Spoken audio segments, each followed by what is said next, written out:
Coaches have been raving about him. In fact, he's taken some first-team reps at wide receiver as well. Kickoff from Nick Novak deep in the end zone, and taking a knee is Lucky Whitehead. So the Cowboys will start at their 20, and it is Brandon Whedon getting the start at quarterback. He'll work the first part of this football game as Tony Romo takes the night off there.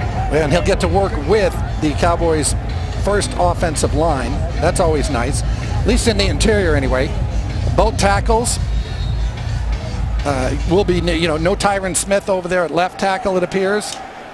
No Doug Free at right tackle. That's exactly right. But you do have a couple of Pro Bowlers in the middle. Travis Frederick at center, and the right guard is Zach Martin. And Whedon will roll to the right and find James Hanna and his tight end. With Jason Witten not playing, James Hanna takes over that role to start this game. All right, the Miller Lite starting lineups for the Cowboys. Darian Weems starts for Tyron Smith, the Pro Bowler, at left tackle, and he'll get a lot of playing time tonight. John Wetzel is the right tackle for Doug Free, Leary, Frederick, and Martin in the middle. Gus Johnson, number 37, rookie out of Stephen F. Austin, is your starting running back, as all three who are contending to replace DeMarco Murray, Randall McFadden, and Dunbar are hurt right now. There's a first down as Gus Johnson picks up 3. I just love the opportunity these young guys get. First you come in, you're just happy that the Cowboys signed you. You got into an NFL camp. And especially as late as he was signed by the Cowboys. It was right before training camp. There's 90 guys in camp. You may be number 89 or 90, and all of a sudden, first preseason game, you're lining up as a starter for the Dallas Cowboys. Yeah. 3 weeks ago, he was not on an NFL team, and he's starting in the first preseason game.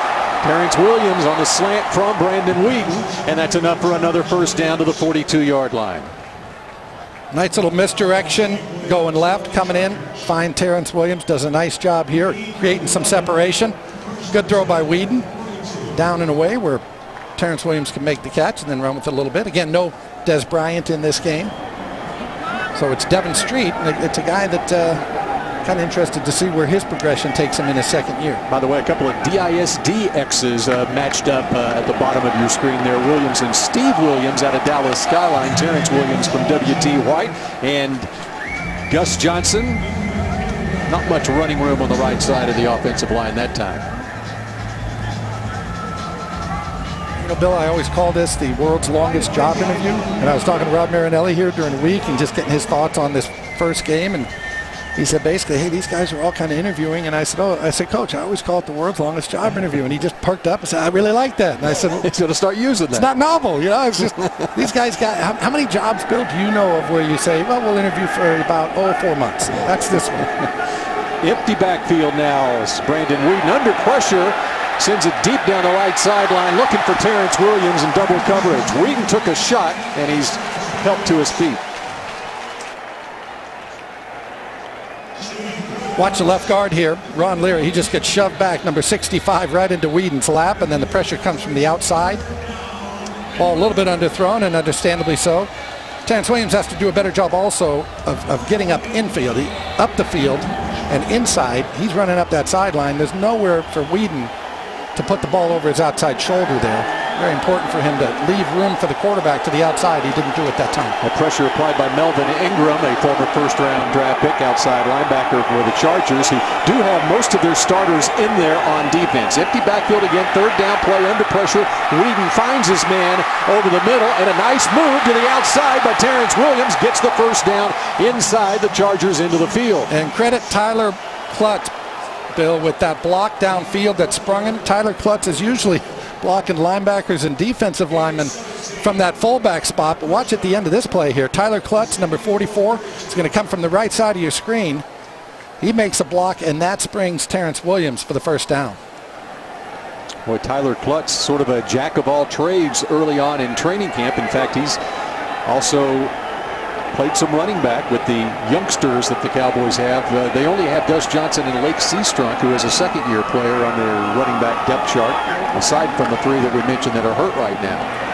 And Gus Johnson with a nice move to pick up about 4 yards. Cowboys have a nice little drive going here. Zach Martin got rolled over at the end of this play. Number 70, the Cowboys Pro Bowl right guard who, wow, what a find he was last year. in the draft. And that's the interesting thing too, Bill, with Tyron Smith and Travis Frederick and Zach Martin. Everybody says, well, they've addressed it in the first round, but hey, there's a lot of first rounders that don't make it. So part of it is addressing the need, and part of it is, and the bigger part, that player turning out to be the guy you thought he drafted. All three of those offensive linemen have been. Very solid picks, as evidenced by the fact they've been to Pro Bowls already in their career. Gus Johnson trying to get outside. One thing about Gus Johnson coming out of Stephen F. Austin, probably the reason he wasn't drafted was because his lack of speed. Ran a 4.7 at the combine, and bettered that by a little bit at the pro day, but you can tell he's a big, thick guy and had over 50 touchdown runs in college at Stephen F. I often say these guys are not only playing to make the Dallas Cowboys, they're also putting a resume tape together for the other 31 teams in the league. Cole Beasley in the slot, the right side. What a camp he has had so far. And Whedon looking for Beasley to the 32-yard line. Did I kind of predict that? Kind of. And Beasley also, it looked like he got held coming off the line there, and he's slow to get up. He's back. He is almost, and this will sound like a crazy statement, but I'm a little crazy, Bill. He's almost uncoverable on those little 3, 4, 5-yard options. And that's almost why, uncoverable. And that's why he has been a favorite of Tony Romo's. He's been a favorite of Tony Romo's really ever since he came into the league, I think. Well, here we go, 4th and 1. We'll see who the favorite is here. Yeah. Tight formation this time for the Cowboys. Gus Johnson, and timeout called by the Chargers here as the Cowboys face a 4th down, less than a yard, inside the 33-yard line. So what will Jason Garrett, Scott Linehan, and the Cowboys come up with on 4th and 1 with 9:57 to play here in the first? Now is a good time to order a Papa John's pizza. Better ingredients, better pizza. Papa John's. And Bill Jones, you know what is a dead giveaway that a player probably won't be playing a bunch? He doesn't wear shoulder pads. That's Tony Romo coming out to the huddle to talk to the team. I'm not sure exactly what he was saying. Maybe he's saying run this play. Yeah. Let's see what play they run. Tight formation. And they give to Gus Johnson, trying to lunge forward. Well, I think he got it on that second effort, that second or third lunge. Because they definitely stopped him in the middle initially. Yep, he got it. Take another look at Gus Johnson behind the middle of that offensive line. Well, that is a pile of humanity. Is it not in there? Jeremiah Tachu, number 97, applied the hit from the outside, but he just kept moving the legs. Yep, and don't even need a measurement. He's got the first down at the 32-yard line. Very nice, Gus Johnson. Lucky Whitehead is in the slot to the right side.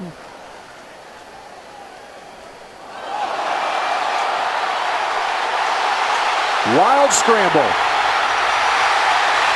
And just like that, the Chargers have the football inside the Cowboys' 40-yard line. Patrick Robinson comes up with it.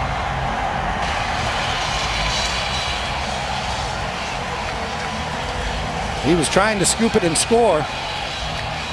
Travis Frederick is the Cowboys starting center, of course, and that ball just seemed to surprise Whedon.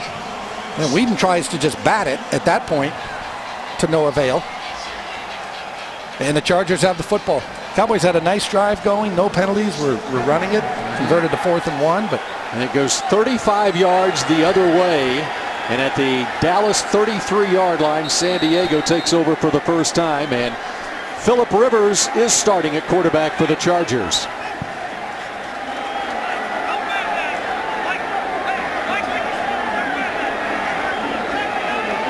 Melvin Gordon, first-round draft pick for the Chargers. Number 28 gets the call, hit in the backfield by Tyrone Crawford. There's nothing there for him as the Dallas defense have to stop the first-rounder out of Wisconsin. Miller Lite defensive lineup for the Cowboys has DeMarcus Lawrence, Tyrone Crawford, Davin Coleman, and Jeremy Mincy up front. Linebacking crew tonight is Sean Lee is healthy but not playing. Gatchkar, newcomer from San Diego. Anthony Hitchens, as well as the rookie Damian Wilson. Corey White and Tyler Patman, the corners. And the regular safeties, J.J. Wilcox and Barry Church. Loss of 1 for Melvin Gordon on his first NFL preseason carry. Now empty backfield and over the middle. Rivers is complete to Antonio Gates. We're not going to see Jason Witten tonight, but two of the best tight ends in the NFL in the last decade, Gates and Witten, both on opposite sidelines, obviously, tonight. Gates is going to play a little. Witten will not. Gates will not play the first 4 games of the season, though, because he was suspended. And Witten has not been, by the way. That's exactly right. Newsflash. 3rd down, 3. Once again, empty backfield for Rivers. Fires left side, Keenan Allen. Working on Byron Jones, the Cowboys' first-round draft pick out of UConn.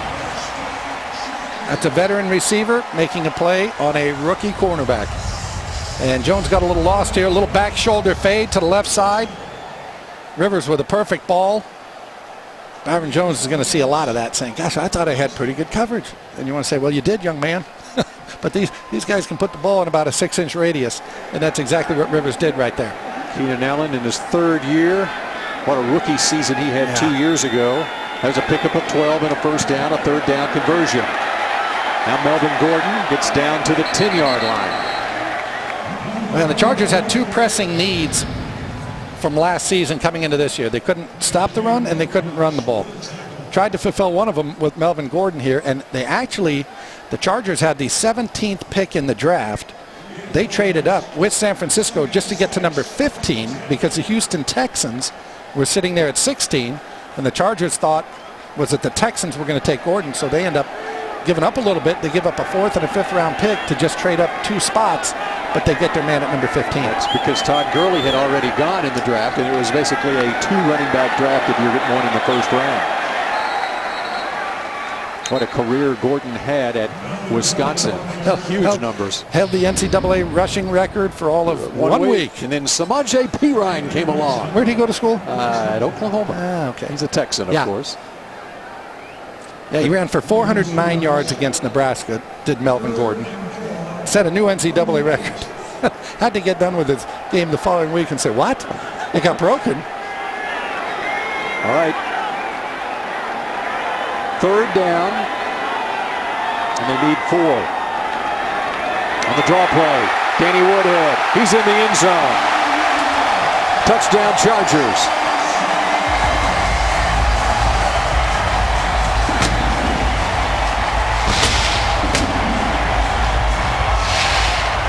Costly mistake for the Cowboys there on that bobbled snap by Brandon Weeden from Travis Frederick, and Danny Woodhead cashes in.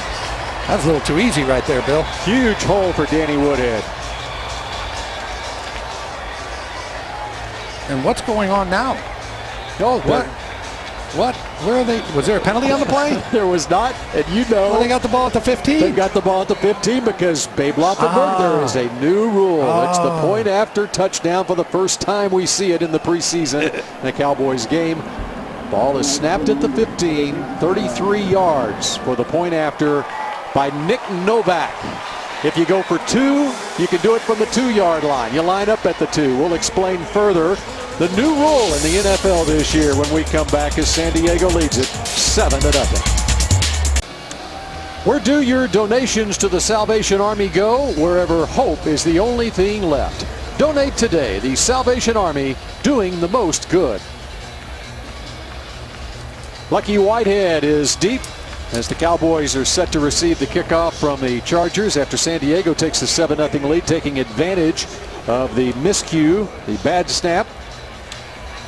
Not sure if it was a bad snap or if it was a surprising snap, perhaps, that Brandon Weeden could not field, and it was a 35-yard loss for the Cowboys on the play. The recovery by Patrick Robinson, and the Chargers go in to score, going 33 yards for the score by Danny Woodhead.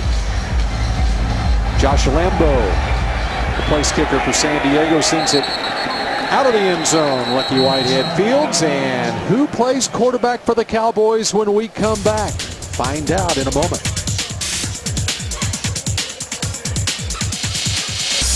Cowboys football is back, and you can see it live at AT&T Stadium. Single game tickets are available for most 2015 home games. Go to DallasCowboys.com for tickets. You see number 10 in the game, Dustin Vaughn. Second-year man out of West Texas A&M takes over at quarterback for Brandon Weeden. Whedon was in for 11 plays. Now it's Dustin Vaughn probably for the next couple of quarters, and Jamil Showers will close things out in the fourth quarter. From the 20-yard line. And there's Gus Johnson. Got 4. Say this about Gus Johnson. He knows the shortest distance between 2 points is a straight line. He's just taking it and going. And Dustin Vaughn, a big night for him tonight. And he started off camp slowly in Oxnard. I didn't think he threw the ball real well from the get-go. From day one. And interesting little story behind. I found out why he wasn't throwing it very well, and quite honestly, I couldn't believe what he did. And we'll talk about that. I can't wait to hear that. Yes. 2nd down and 6. And there's Lucky Whitehead. Nothing there. Escapes one man. Gets a couple out to the 26. Going to set up a 3rd and 4. Let's go down to the sideline and Keith Russell. Hey, Bill, you know, you saw the Cowboys defense come off deflated.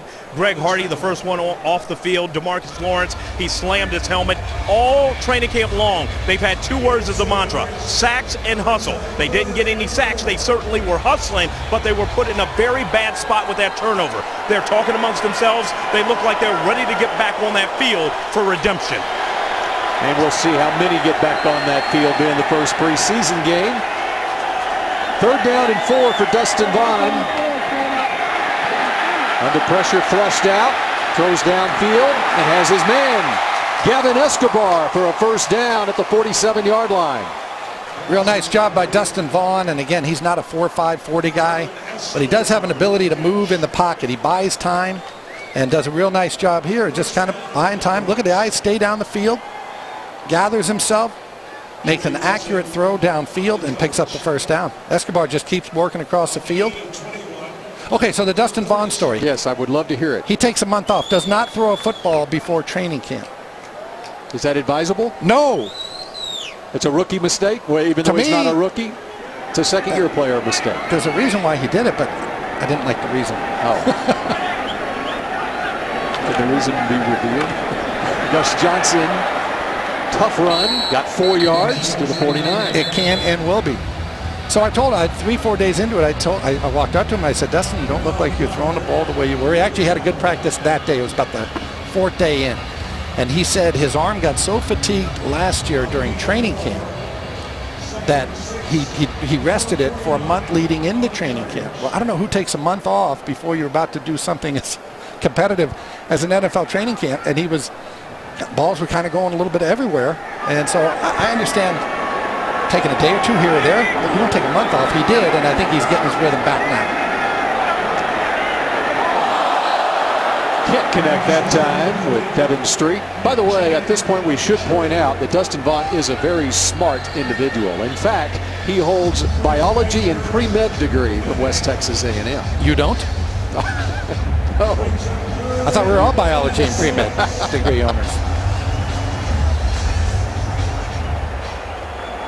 No, as I say, he's got a little something to him. There's something about him that makes you think he's got a chance. So the last week of camp, he's throwing the ball. Yeah, he's throwing the ball much better. Okay. But again, I don't know why you would take a month off. I'm glad you cleared that up, because there were reports coming out of camp that he just didn't look right. And there's Devin Street on the sideline,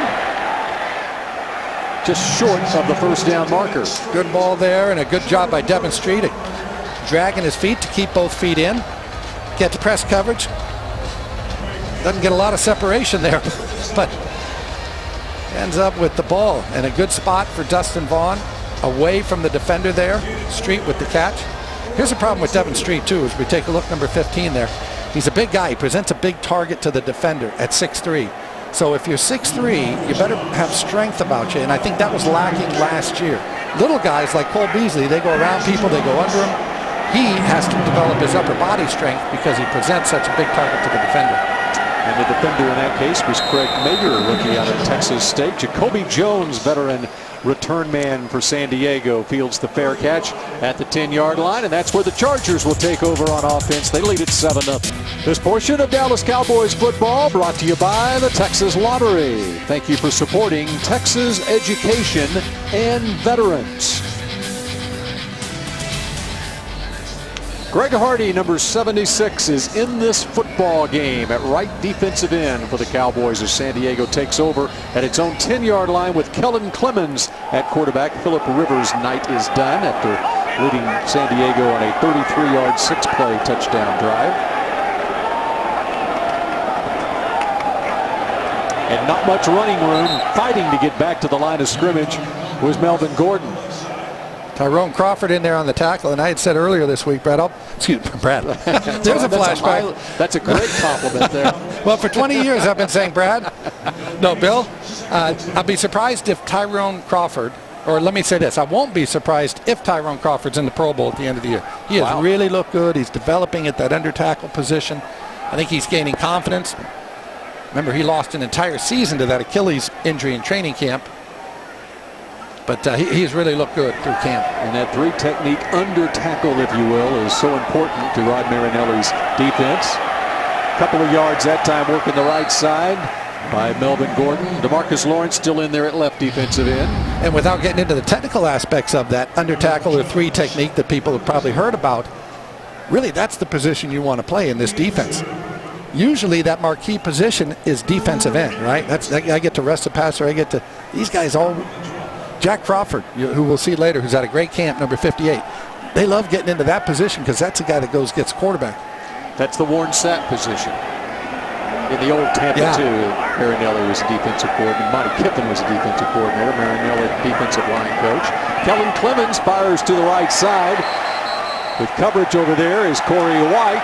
And said he was bobbling it. Dontrell Inman can't hold on.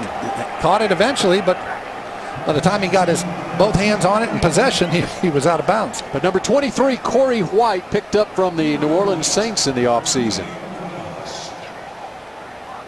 Good ball. You just got to catch it the first time here. Corey White does a good job of battling him through the catch. You're going to see Lucky Whitehead again. Lucky Whitehead, who, by the way, we're going to get a challenge. Yeah, we're going to get a challenge on that catch. Or non-catch, as the case may be. Lucky Whitehead grew up in Manassas, Virginia. So I spoke to him. That's like 5 minutes from where the Redskins train. I said, have to be a Redskin fan. He said, no. Cowboy fan? He certainly is now. Check out DallasCowboys.com. Make sure to download the Dallas Cowboys official app for up-to-the-minute news. DallasCowboys.com. All Cowboys all day, every day. All right, Corey White, number 23, was the defender on the play in question that is under review right now. Dontrell Inman, did he hold on to the football? Chargers are challenging the call of incomplete on the field. Here's another look at it.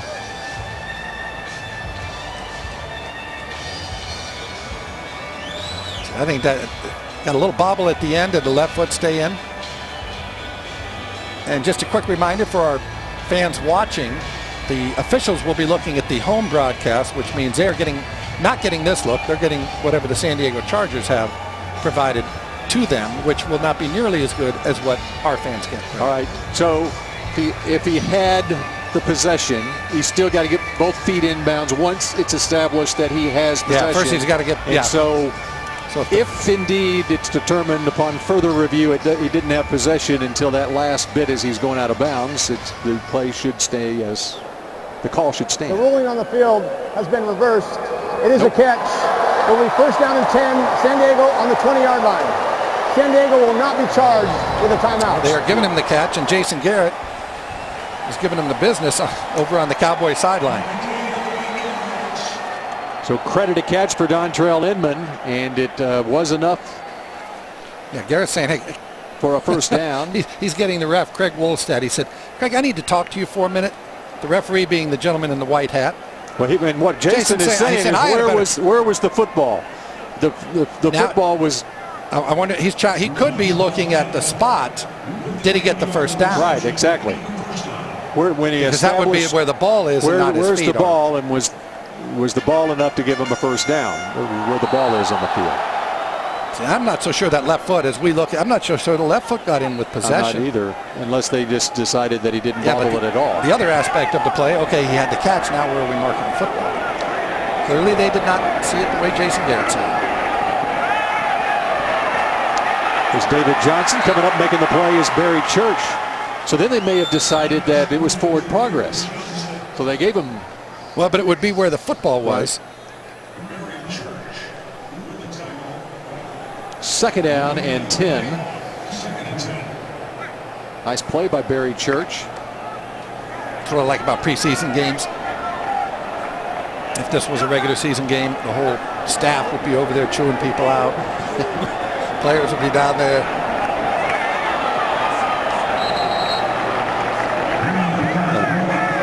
There's Gordon again. They're going to give Melvin Gordon a pretty good workout, it looks like, this evening, as the rookie out of Wisconsin.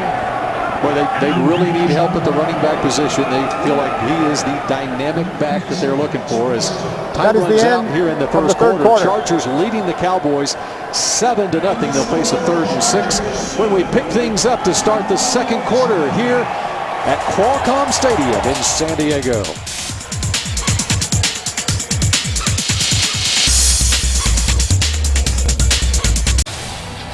San Diego leads Dallas 7-0, and Jason Garrett is still talking to the officials about the review. Jetson said 2 things, okay? I was right on the sideline. I had a better view of it. And secondly, I graduated from Princeton, okay? 3rd and 6 for the Chargers. We begin the second quarter here at Qualcomm Stadium. Kellen Clemens misfires. And it's going to bring up a punt situation for San Diego here. And let's go down to Keith Russell on the sideline. Keith. Hey, Bill, standing here with Brandon Wheaton. Brandon, you got the start tonight. You guys look good in that first series. You guys were motoring down the field at one point. Yeah, we were. We strung together a few first downs and a couple big 3rd down conversions. That's what you want in the first game. The communication level will be at a really good point. Everybody's on the same page. I felt like we were for the most part. It was a good start. I mean, it was one series, small sample size, but overall I thought we handled everything pretty well. What happened on that snap? I was going to probably try to throw a slant to the right side, and snap was just, it was right there where I need to handle it. I got to catch it. Travis throws it back there pretty firm, which most quarterbacks like, and I just kind of went through my hands and just didn't make the play. Just now, before I did this interview, we're saying quarterbacks have the greatest hands on the team, right? Well, we tell the receivers that all the time, facetiously. We don't mean it, but we have to catch the ball on every snap, every play, So, we jokingly tell them that, and I've been saying that ever since I was in college, but, it's our job as a quarterback to catch the snap. I know it's a big but you take away that one miscue. Pleased with everything else? Yeah, absolutely. Absolutely. I think to come out here and face another opponent other than ourselves and the lights are on and means something, you're live, everything. I felt like we handled everything pretty well. Overall, I think, how many plays we ran. We had a lot of really good, successful plays, and I thought, like I said at the top, I think our communication level was really good. And I think that's the main thing for me. What I want to take out of this thing is get everybody on the same page and have efficient plays. Definitely working out the kinks. Brandon, thank you so much. Guys, back up to you. All right, thanks, Keith. And it was 11 plays for Wheaton, who worked with what we'll call the first team offense tonight. We got Bill Jones, Babe Laufenberg, and we're now joined by Nate Newton here in the booth. Hello, 6-time Pro Bowler Nate Newton. How you guys doing, man? Doing very well. Man, I see Babe is intense. Yes, sir. I got the forward lean, don't I, Dave? Yes, you do. Gus Johnson went for a couple of yards, so 2nd down 8 for Dustin Vaughn in the Cowboys offense. As time fires on the slant, 1st down, 49-yard line. And that's Gavin Escobar with his 2nd catch of the night. Just a double slant to the right side there for Dustin Vaughn. Escobar, that big target. It's one thing quarterbacks like. You get that guy over the middle like that, you get a big body. It's hard for the defender, especially a DB like he had on him right there. Hard for that guy to go through a guy 6'6". It is. He just put it up in his chest, and it's an easy pitch and catch. Got a whole new offensive line in there, man. Yeah, including number 71 at left guard that I'm going to get you to talk about here, Nate. Lionel Collins. Downfield, there's Devin Street inside the 30-yard line.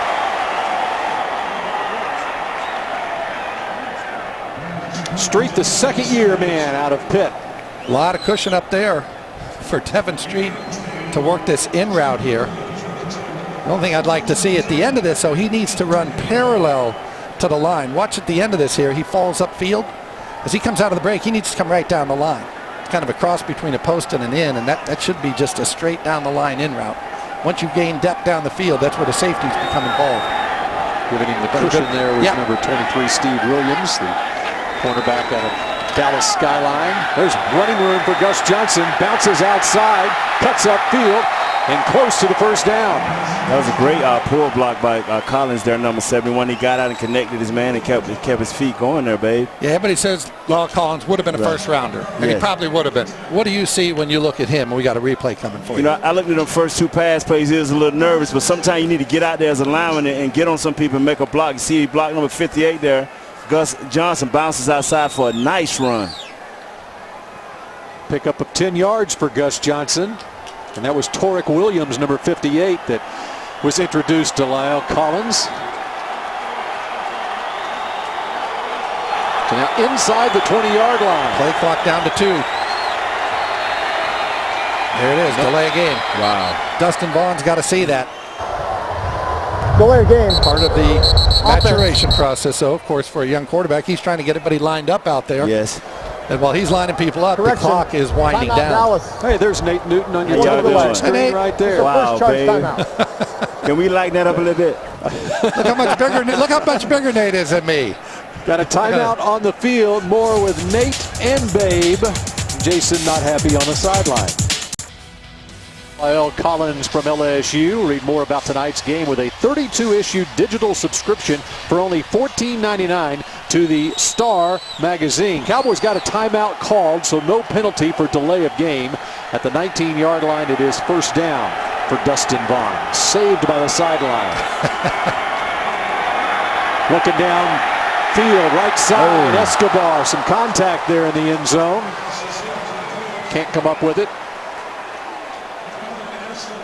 A little bit of slight leakage there on that right side at the end there. Escobar had a step on his man here. Good job of threatening the inside, and Dustin Vaughn just needs to give him a chance. And just out of his reach. Working against the safety, Jimmy Wilson. It might have been a ball to a fast guy. You want to throw him down the field. To a tall guy, you want to throw it up high. I think if he throws that ball up over the top of the head of the defender, Gavin Escobar has a better chance to make that play. So second down from the 19. Vaughn under pressure, and he's sacked. Jailhouse break there.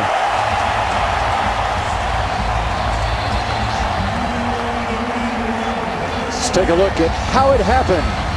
They caved in on Dustin Vaughn. Darian Weems. Darian Weems right there. Let him beat him inside. That's a direct line to the quarterback. He's got to set down strong. He fell for the outside move, baby, with an arm over. He went underneath, got in there. He got a quick floating. He floated there. His steps weren't power steps, and he should have jammed with that inside hand. Well, as you know, Nate, the quarterback can step up if you're running him around to the outside, but to the inside, he's got no chance. And that was Kyle Emanuel, rookie from North Dakota State, 4-time national champion.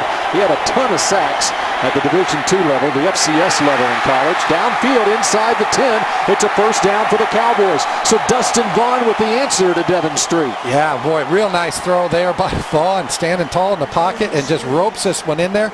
Same route that we saw Devon Street run earlier, Bill, where I said he's got to come parallel to the line, and on this one he does it. Look at that, much better route. Great route. Yeah, nice job. Good job of holding on at the end by Devon Street. That is textbook right there. That'll make Derek Dooley, the wide receivers coach, very happy. On 3rd and 17, a conversion there, a pickup of 21 yards to the 5-yard line. That's a big-time conversion right there. Yes, it is. They give it to Gus Johnson. Gus, the bus, powering forward into the end zone, taking some passengers along with him. Gus, the bus, has his first touchdown in an NFL preseason game. You know, that wasn't a bunch of great blocking, but that's what we do here at the Cowboys, man. They stayed on the blocks, and he felt the softness in there, and he just kept pushing. And watch Mackenzie Bernardo, number 73. Watch him at the end of this. Give him a little push, and the defender in, get him over, coming in on the left side here. Everybody just stand on their blocks. Look right here. Nothing great. 77 get pushed back, but guys just stay on the block. Weems keep pushing, keep pushing. And is it Gus the Bus? Johnson just found his way into the end zone. And just got a new nickname. Gus the Bus. That's his old nickname, too. Okay.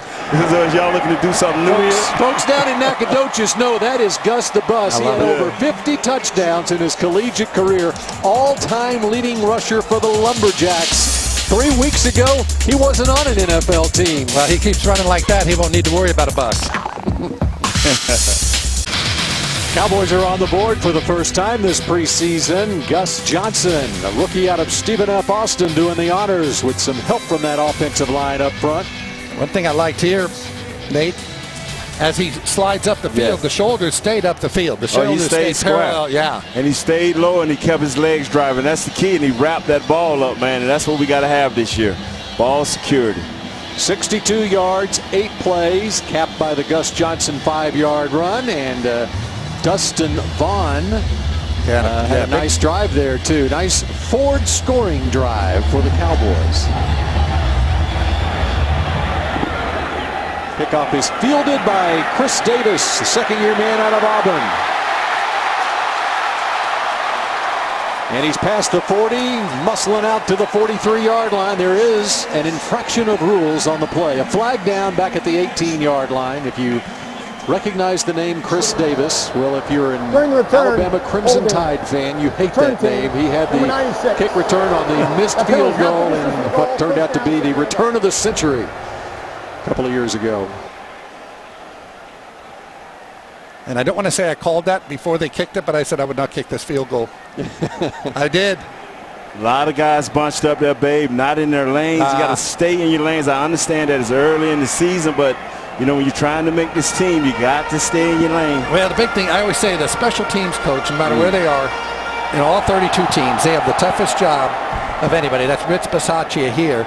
And that's because so many of these guys, they've never tackled anybody in their life. Dwayne Harris, who was the Cowboys' leading tackler on special teams last year, I said, did you ever tackle anybody before you got to the pros? He said, no, never. Yeah. Because they're too valuable on their college teams. They're playing receiver, running back. But up here, you better be able to play it. But they're just not used to doing it.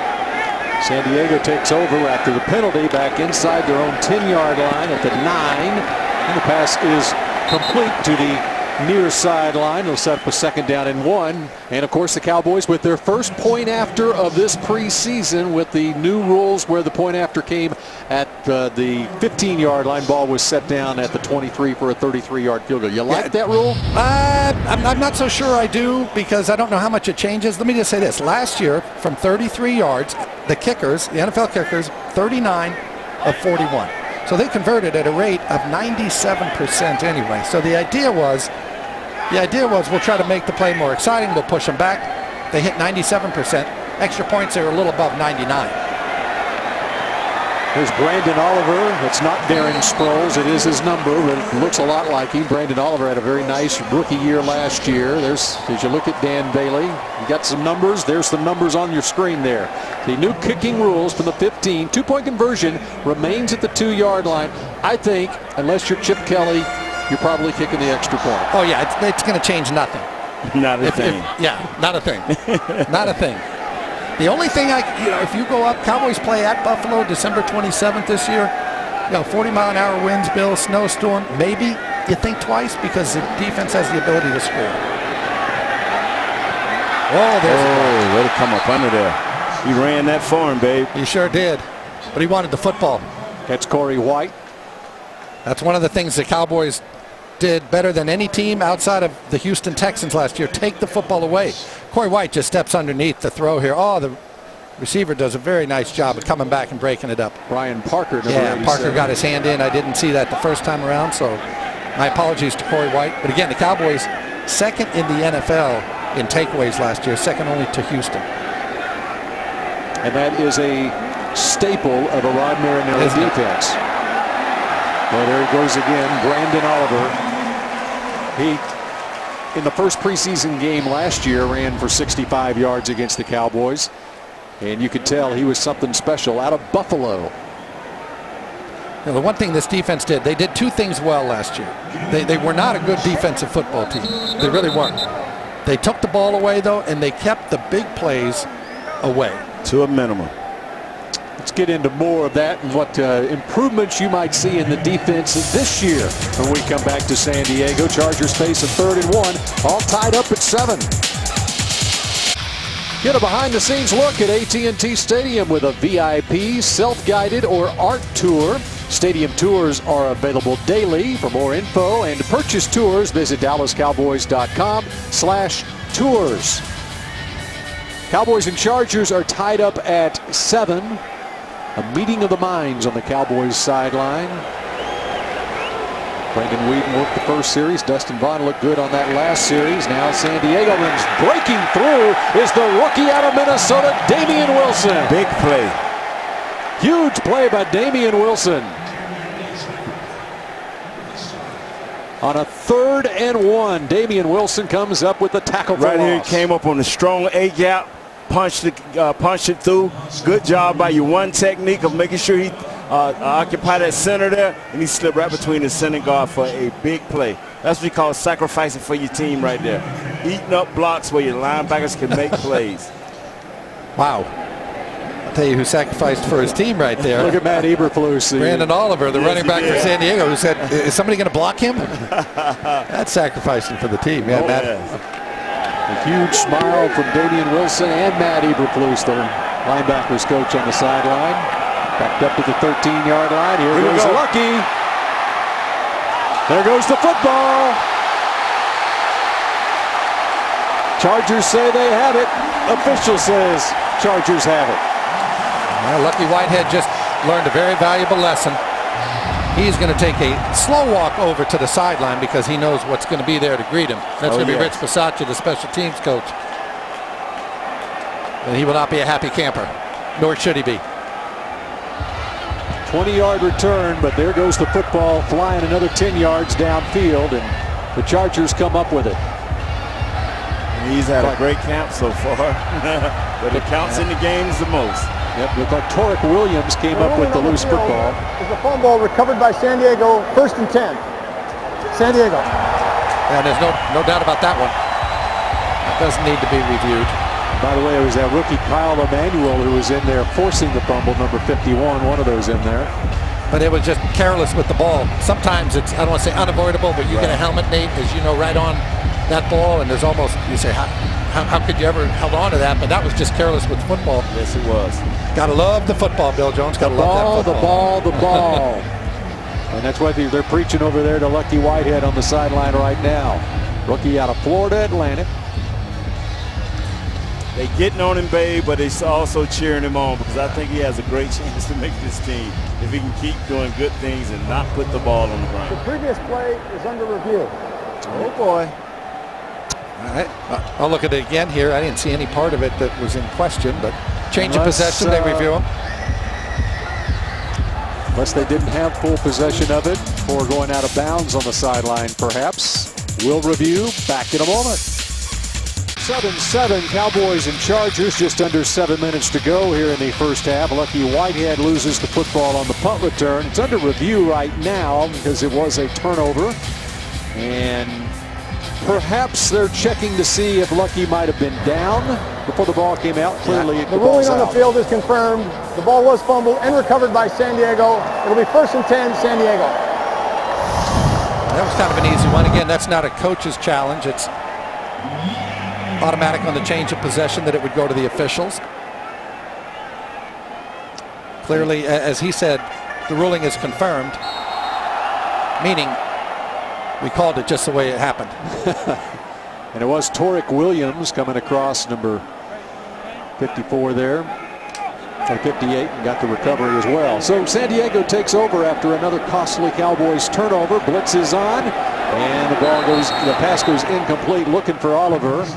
Ryan Russell, number 99, first draft pick out of Carrollton Creekview High School and Purdue, was all over Oliver. And they really like him. They move him up and down. Rob Marinelli says he's strong enough and big enough to play inside. He's played inside, outside. They like the versatility. Jack Crawford's in the game, number 58, at that under tackle. 2nd down from the 44. Trying to find some running room is Oliver, and got about 3. And Nate, Jack Crawford is a guy that I've kind of been following through camp. Yes, number 58 is And playing well. he just seems, he seems to be poised to have a big year. He started football late, remember? He's from England, right? Yeah, right. And so he didn't start playing until he was in high school over here, and but he seems to have really progressed. Oh, yeah, he played the defensive end last year, a little bit when he did play, but now they moved him inside to that 3 technique. Yeah, he likes it there, too, he said. He's fast and quick in there, man. He's playing with great leverage. 3rd down, 7. Kellen Clemens loses the football. Wow, Jack Crawford forced it. You called his name, babe. Looked like Chris Hairston picked it up kind of midair off the bounce there. And offensive lineman like that, Nate? Nate, would you like it? Pick up football like that and run with it? I just drop straight to the ground. Right here, he gets great. He gets chipped. He gets good extension. He bats with his hands. Hits the quarterback hands and knocks it in there. He was trying to, the quarterback was trying to get rid of it, and he stuck his hand in there and popped it up. Yeah, look at that. One bounce up to Hairston. Yes. I just dropped to the ground. Playing 500? Yeah. Safety first. 4th down, and Mike McCoy and the Chargers decide to go for it from the 41-yard line. 4th and 7. Clemens to the near side. And some good defense from Corey White once again. Now, he is a veteran player. He's looked good in camp, as he should, because he has been playing a little bit. But makes a nice play here. Made a nice play earlier in the football game, and right here just breaks on the ball. A little bit late. Kellen Clemens is with that throw. Allows White to come in and make the play. Corey White, going into his 4th season, he was basically a cap casualty at New Orleans, claimed on waivers by Dallas right after Sterling Moore, who started a lot of games last year for Dallas, signed with Tampa Bay. So you traded out Sterling Moore, who is at the same point in his career as what Corey White is in his 4th year, making the same amount of money basically. So Dustin Vaughn from the Dallas 41-yard line takes over. Corner blitz. Gus Johnson getting a lot of time at the running back position.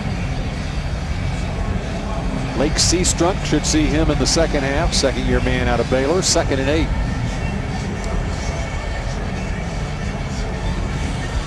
Cowboys with that offensive line that features 71 Lyle Collins at left guard. Mackenzie Bernardo is playing center right now. And Darian Weems still in there at left tackle.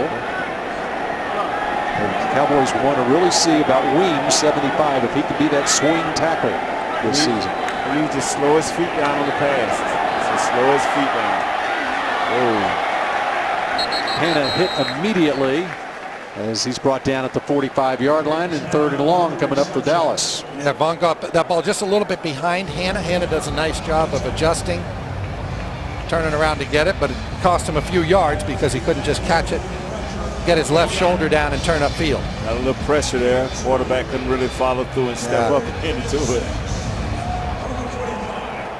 Cowboys got 4 good tight ends. I've been very impressed with Jeff Swain, their 7th rounder out of the University of Texas. He works hard. Yeah. Better route runner. Caught only 10 balls at Texas, but I like him as a receiver. We'll probably see him a lot in the 2nd half of this game. Vaughn at the feet of Gavin Escobar as he's under pressure again on that 3rd and 6 play, and the Cowboys are forced to punt.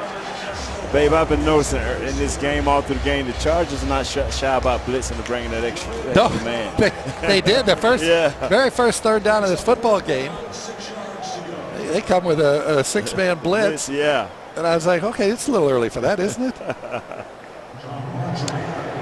Chris Jones, of course, the veteran punter for the Cowboys, but it's Tom Hornsey, who was in the Cowboys camp last year as well. Got a couple of preseason games doing the punting chores here tonight.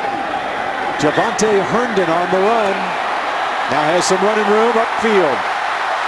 And look who made the tackle, the quarterback, Jameel Showers, number 7.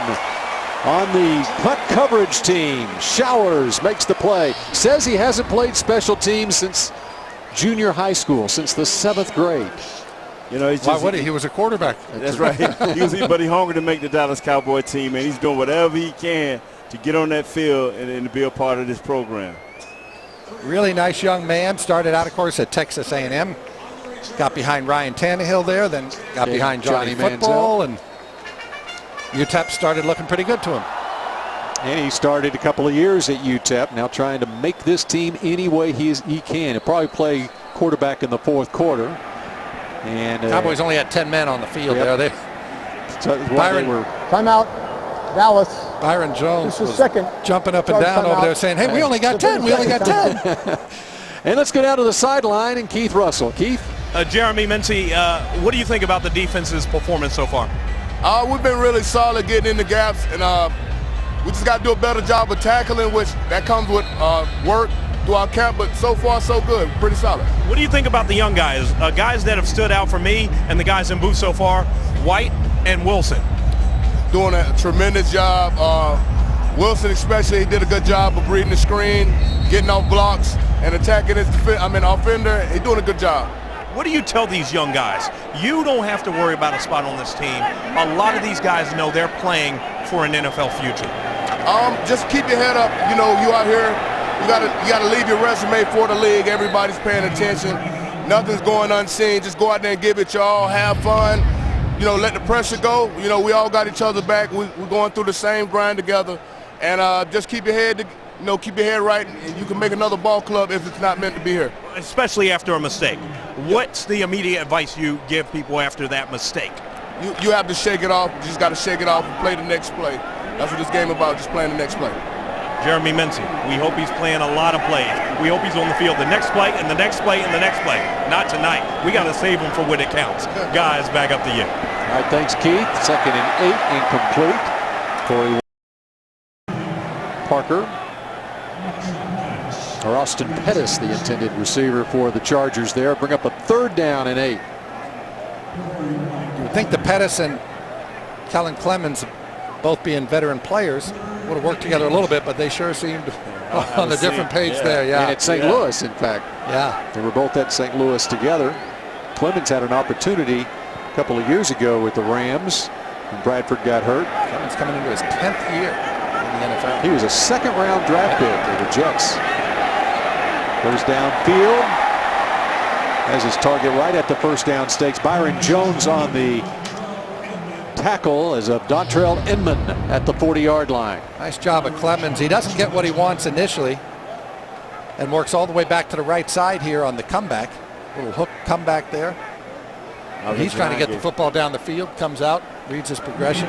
No underneath coverage there, so it's a little pitch and catch to the outside. Short of the first down, so it's 4th down and inches for the Chargers. See if Damian Wilson can shoot through there one more time. Give this to the little man, Oliver, and he has enough for the first down. Jeff Heath came through and hit him in the backfield, but not enough to stop him. He's past the 40 and has the first down. All right, this Dallas defense under Rod Marinelli. Last year you said it really wasn't that good of a defense. But, as we'll get into that as we're at the 2-minute warning here, but takeaways, takeaways, takeaways. That was the story of the Cowboys defense last year. Cowboys and Chargers are tied at 7 at the 2-minute warning of the first half here. Cowboys took the Amtrak Express from Oxnard to San Diego yesterday afternoon. 180-mile trip south along the Pacific coast. Very scenic route where the team stopped at Camp Pendleton to pay a visit to the U.S. Marine Corps as well. A very special visit. And don't jump, coach! First down for the Chargers, and on the draw play, there goes Brandon Oliver again, and Damian Wilson runs him down. They got great movement up front for the Chargers there, didn't they? I mean, he just cleared out everything, got onto the 2nd level. The guards got onto the 2nd level, and Wilson had to come up and make another play. And no huddle here. There goes Oliver again to the 21-yard line.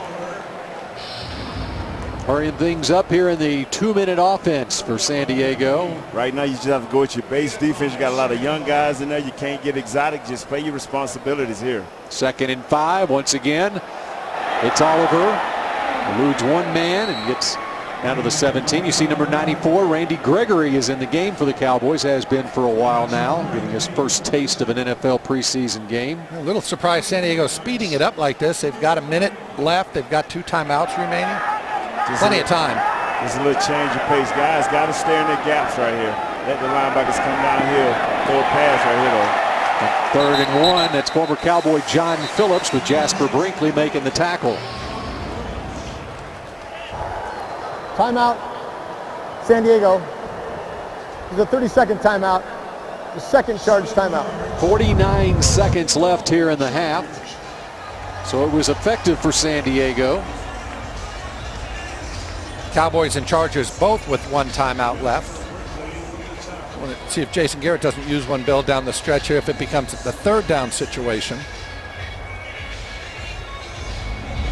Try to keep time on the clock, maybe do something offensively.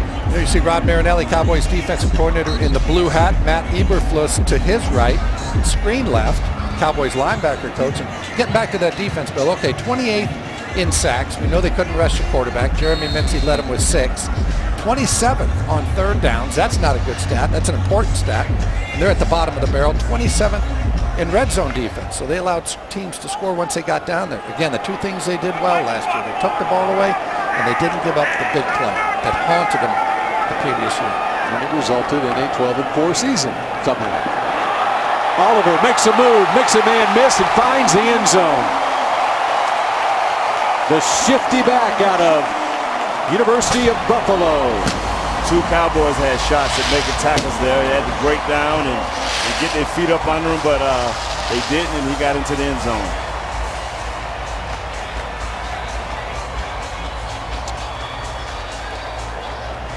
Oh, more of a holding on Wilson. To number 57, Damian Wilson. He got held right there a little bit, but he got to get away from that. He got to shed that block and make the tackle. That was John Phillips, 83. Yes. Yeah, Jeff Heath had the shot, the safety had the shot at him. He's got to make that tackle, plain and simple.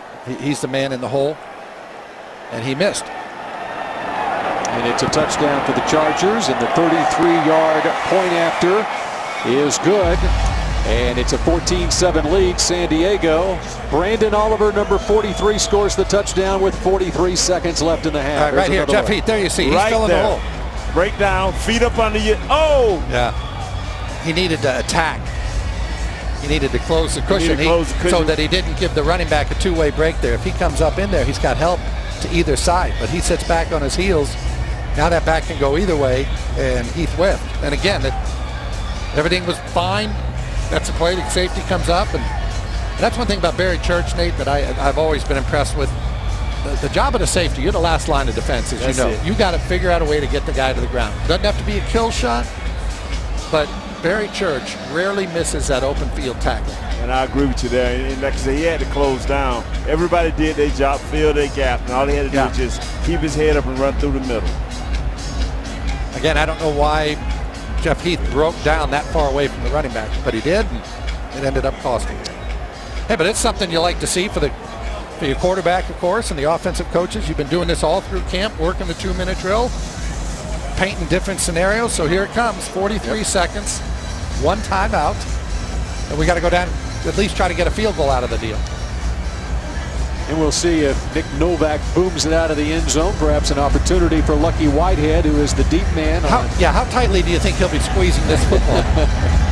Let's see if he gets an opportunity. Yes, he will. From the 3-yard line, here goes Lucky. To the outside. Nicely done by Lucky Whitehead. Redemption is only 1 kickoff return away, huh, Nate? Yes, sir. He's feeling good now. And I think he still has the ball in his hands. See, when you fumble, you walk over. Right. When you have a nice return, you run over so they can all tell you just how good you were. Look where his hand's at. He got the point of the ball covered. I'd like to see that ball in the left hand, though, eventually, keep it away from the defender. If you put that ball in the left hand, once he makes this cut, now if it gets poked out, it goes into the stands. But he wasn't taking a chance. He just ran out of bounds. Yes, he did. Discretion was the better part of valor there when you weigh 167 pounds. So Whitehead will now go into the slot to the far side of the field. Reggie Dunn is out wide right. Dustin Vaughn doesn't need to get greedy on this first one. Just take a dump off if you have to. And he goes through the hands of Tyler Klutz, a little behind him. Take the dump off, but make sure you don't throw it to a fullback that's padded up and weighs 255 pounds. RJ Deal, our right tackle, got a quick release in there and put a little pressure on our quarterback. He's got to protect that inside, make him run the shoehorn. Second down from the 41. Pick up the left tackle, Darian Williams, working against Kyle Emanuel, who had 35 sacks in college at North Dakota State. He had the pressure earlier, and pressure from the other side this time. And down the middle, it goes incomplete. He was right on Deontay Greenberry, but he can't hold on in double coverage. RJ Deal, you got to set stronger, son. Look at your right tackle here. Well, we can't see it from that side, but let's look at the quick drop release, here. Man. He just ran around him. Good throw by Dustin Vaughn. Again, the receiver Greenberry here is kind of falling up the field. You know, that's got to be squared off. It's got to, you come out of that route, it's got to be a 90-degree angle. Here's another look at it. There's Tough to get across there. his face, but as he falls up the field, that defender is going to run right under that football, and they're lucky he didn't get it picked off. So third down from the 41. 26 seconds left in the half here. And there's Klutz. He's brought down after a pickup of just 1 yard. Clock running at 16 seconds, 15 seconds. And see, Babe right now, the quarterback is unsettled because he's thinking about that right side. This guy's collapsing the pocket on him, so he's not settled. So he's moving around. He's not even reading right now. How does that feel when you just that was a drop, get your feet set? Kind of a drop and go there by Vaughn. Yes. Charger down on the field here, so we've got a stoppage in play. It's Chris Davis, cornerback out of Auburn. Timeout, San Diego. By rule, injured player in the last 2 minutes is the timeout. This is the third and final timeout. So with the timeout, with 13 seconds left on fourth down, expect the Cowboys to punt the football away here. Scott Linehan, Cowboys offensive coordinator, they're talking to Dustin Vaughn. Not sure exactly what he's telling him, but I do know this, Bill. Remember how he said they've gone over this every day in practice? They do the 2-minute drill and they different scenarios. They didn't work on that one. 3 plays, 1 yard. Usually went a little better than that. The previous year's NFL official game balls have had the name of the team they belong to. This year, the new footballs will have each team's logo printed in color under the NFL seal. Did you know that? They are fully inflated footballs as well, we are told. Yes. They are to remain fully inflated also. How about that About mess? tired of that? How about that mess? Yeah. I I won't think even, sounds like it's fans are going to probably get getting a little- resolved in the next week or so, like next couple of weeks. As I Let's said, put it this way. I believe Brady will be playing against the Cowboys first week in October. Do you? Yes. What do you think, Babe? I don't know what to think anymore. I really don't. I don't even want to think. It now gives me a headache to think about that. I do know this. He deflated the footballs. He had people deflate the footballs. Yes. And after that, it's up to other people to decide the punishment. Tom Hornsey, the Aussie punter for the Cowboys. They've had success in the past with an Aussie punter, Matt McBriar. Ball goes out of bounds, and 9 seconds ran off the clock, so we got 4 seconds left in the half here. I think if San Diego's been working on that kneel down, they'll be running it right here. 45 yards on the punt. Jason Garrett not looking exceptionally pleased. He has seen some good things, though, from his third-string quarterback, Dustin Vaughn. Very nice scoring drive. And a touchdown from Gus Johnson, the rookie out of Stephen F. Austin. Brandon Whedon, if you joined us late, just played the first series of the game. Had a nice drive going, and a botched snap resulted in a 35-yard loss and a fumble recovery by the Chargers, and Phillip Rivers was able to convert that into a 33-yard touchdown drive, the first score of the day for San Diego. And here at the half now, San Diego leads Dallas 14-7. We'll be seeing Dustin Vaughn probably at quarterback to start the third quarter, and then Jameel Showers in the fourth quarter. And let's go down to the sideline now. Keith Has been to the Super Bowl the last 2 years.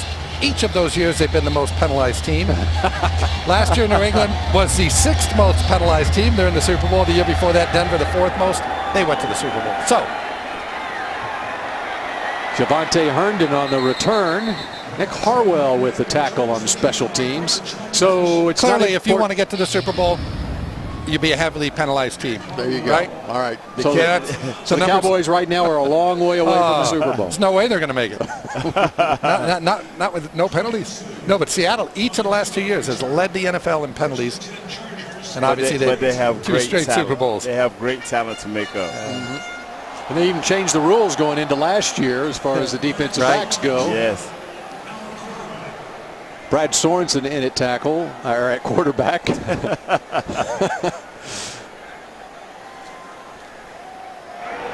the 32-yard line. Ryan Russell with the tackle. It's interesting, the coordinators, this time Frank Reich, the former Buffalo Bills quarterback, and a darn good one at that. They've all called the little bootleg for their quarterback on the first play. Wheaton had it, he had it. Yeah, that's a great job by Russell. Vaughn had it. Yeah, that's a great job by Russell getting out there. Yeah, but you come out, little 10-yard pass, get the guy open in the flat, get your quarterback started. Get him settled in, and now 2nd and 7. Brad Sorensen out of Southern Utah. And some running room past the 40-yard line. That's Dreamus Smith out of West Virginia. And in fact, he's Southern Utah's first ever draft pick. How about that, Bill? He started out, Sorensen did, at Brigham Young, transferred to Southern Utah, and again became their first ever draft pick out of that university. So good for him. San Diego took him in the 7th round in 2013. Yep, and then got released. Titans picked him up, and now he's back in San Diego. And the connection there, Ken Wisenhunt, who was at San Diego when he drafted him, and then at Tennessee, and didn't keep him there. He's back at San Diego now. Another run blitz. Boom. And a big tackle there. Big man in the middle. Davon Coleman. You know, Davon Coleman, man, he needs to get a little more consistent right there. He'll show up with a big flash and a big play. And then all of a sudden he'll just seem to disappear. But right here, he bowls him back, man. Great play. Boy, that hurt at the end of that run, too, didn't it? Yes, it did. You get 300 pounds just driving through your chest. Him and Smith. Well, he's feeling good. Let's just follow him and see what he does, babe. I'm keep a personal eye on this guy. Davon Coleman last year, just free agent, just jumped up. You saw him in camp, and he was one of those guys. Made a play in this practice and made a play in another one. You say, all of a sudden you start saying, he's at 60. Yes, and then, you know, but as the season went on, he kind of faded on us. A couple of tackles, including that one for loss in tonight's game. Sorensen over the middle. And a short pickup for San Diego. Kyle Miller. Corey White again right on it. Number 23, Kyle Wilbur. He's still joined him there. Yeah. There's Gregory. A Randy Gregory sighting. Yeah. Number 94. Rod Marinelli's got to love what has been added to the defensive He doesn't line. love anything, okay? That's true. They asked Randy Gregory, does Marinelli have a soft side? And he said, if he does, I haven't seen it. Oh, great pass rush by him. Great pass rush to get inside. Sorensen is able to elude it and pick up a yard. LeVar Edwards, number 95 in there.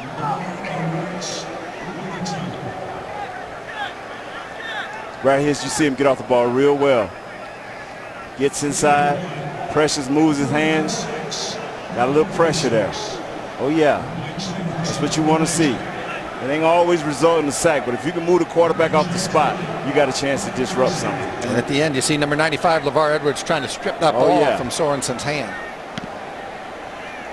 Gregory working against the third-string tackle, Tyreek Burwell there. Fair catch called for inside the 10-yard line at the 7 by Dunn, and the Cowboys will take over at that point. La'el Collins, number 71, manning that offensive line as the Cowboys trail by 7 early in the third. 14-7 San Diego over Dallas here in the third. Mike Pope known to put his tight ends through some rather unordinary drills after practice, from rookie Jeff Swaim to Pro Bowler Jason Witten. They've seen about everything after practice, catching tennis balls, footballs with a mask over their heads, jumping up from under pads to catch footballs. All in a day's work for the Cowboys tight ends under legendary tight ends coach Michael Pope. Gus Johnson gets to the 10-yard line. You never know what Mike Pope's going to come up with next. You know, comedian Gallagher? Yes. Oh, he came on stage, brought all that stuff out. That's Mike Pope. Dunking heads into cool ice chests. He had one drill. He would sit a mate in a porta potty. Wow. Sit the guy down. They'd fling open the door, and a ball would fly in.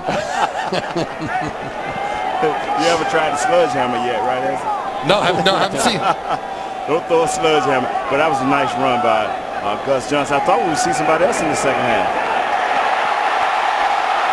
Run. Oh, there's a penalty. Hit on the slide, and there's the flag. Good job by Dustin Vaughn eluding the oncoming rusher. Really was, and he got into the end zone here, and I said, "Oh, Dustin, just don't take that safety." He steps back. That's trouble. And then he says, "I'm going to have to get out of here." At the end, he gives himself up with the feet first slide, and Craig Wolstad. After the play, personal foul, unnecessary roughness, defense, hit to the quarterback's helmet. That 15-yard penalty is an automatic first down. That was Denzel Perryman, number 52, the rookie out of Miami, second-round draft pick, who was charged with the penalty, with the hit. And it was Torrick Williams who got by Darian Weems to put the pressure on Vaughn.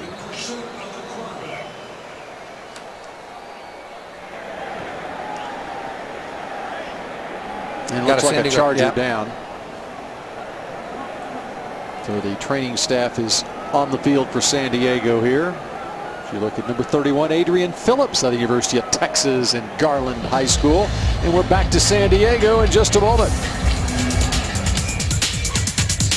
Don't miss a minute of Dallas Cowboys action. Season tickets are available. Call 817-892-4400 and speak with a sales consultant right now. A lot of Cowboys fans, as usual, here in San Diego watching this one. Cowboys have it at their own 26-yard line. First down for Dustin Vaughn.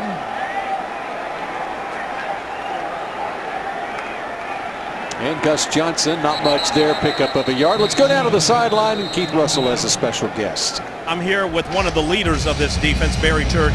Barry, your thoughts on the first half's performance? The first half performance, I feel like it was pretty good. I mean, there was some breakdowns in communication out there, and they were able to score a touchdown early on the first team defense, but we were able to respond on the second drive we had. So overall, it felt pretty good, but there's definitely some things we have to clean up. When guys like you and a lot of the starters don't get much action, if any, what do you do to boost the morale of these guys who know they're fighting for a job?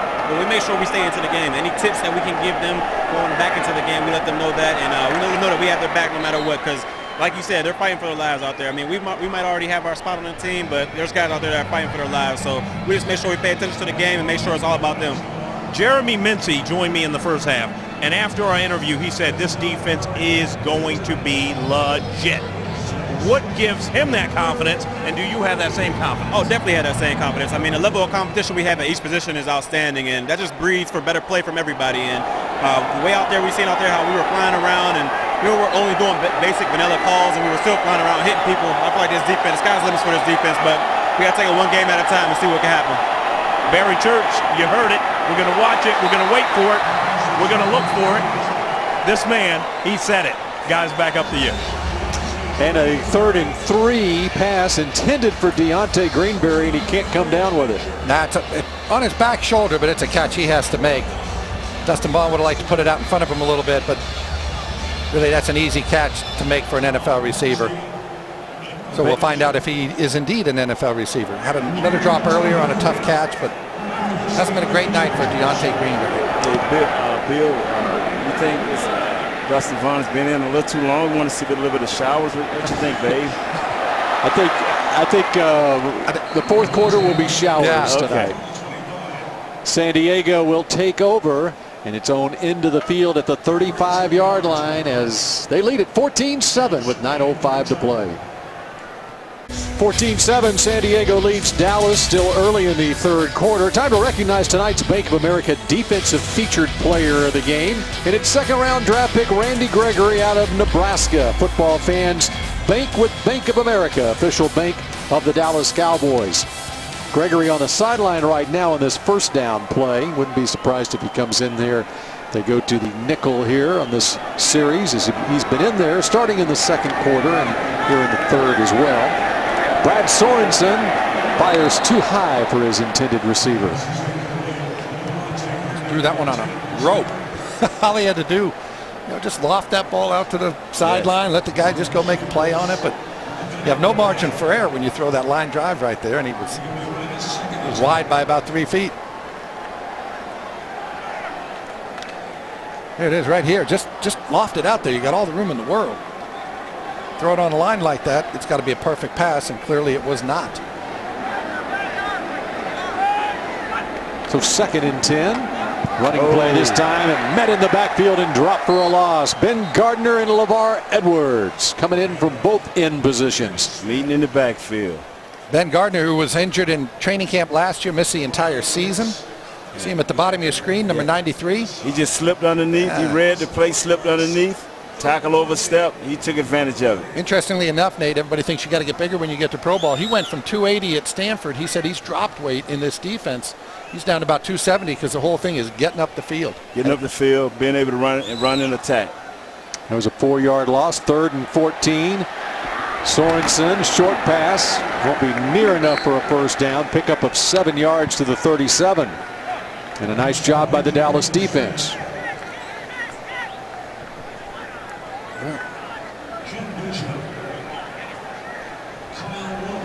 Jason Witten having a nice view of things down there with Cole Beasley. Jason just, no matter where Beasley goes, it's okay because he can look right over the top of Beasley. Beasley can be standing right in front of him, and you don't have to say, hey, move, get out of my way. Right. Beasley's a great guy to go with at a concert, right? Witten is not so good. Reggie Dunn driven back inside the 5. And that's where the Cowboys are going to start, inside their own 5-yard line. They did the smart thing there by letting it go. It looked like he had a hankering to run it down, and then said, you know what, I'll let this one bounce, and the grass field kicked it right back. Of course, Mike Cypress, veteran punter, doing the job.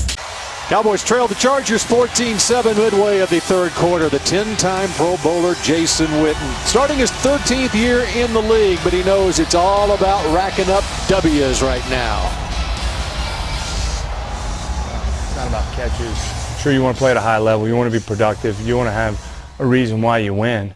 But you want to be a part of a championship team. And I think for Tony and I and some of the other guys that have been here a long time, that's what we feel every day. And that's what kind of motivates us every day. Jason Witten, who has not played in tonight's game, and for the first time playing tonight is Lake Seastrunk, the 2nd-year running back out of Baylor University. First back to carry the football that's not named Gus Johnson, and a nice pickup by Seastrunk out to the 14-yard line. Excuse me, Nick, go ahead. Offensive line got some good stretch there, point of attack. Everybody ran off the ball. Backside Weems got his cut, and he just stayed to the point of attack and got good yardage. And they've not run the ball particularly well tonight, early. Still have a quarter and a half of football to play. Gus fumbled snap, and Vaughn sits on it at the 12-yard line. Johnson with 13 carries for 35 yards. So yeah, that's well below what we've grown accustomed to with a DeMarco Murray-led rushing attack. Shane McDermott there, the rookie center out of Miami, and Dustin Vaughn have a little misplayed snap there. Take a look at it again here. Yes. See if we can. Who fault is it, babe? The centers. Oh. It's always. I didn't even see the play, but it was the centers. No. I figured. You got to ride them a little bit. Yeah, you do. I always say kind of usually you can split those about right down the middle. Quarterback's getting out a little early. Ball doesn't come back as far, maybe. Rookie center Shane McDermott, and the pass to Escobar right near the 20-yard line.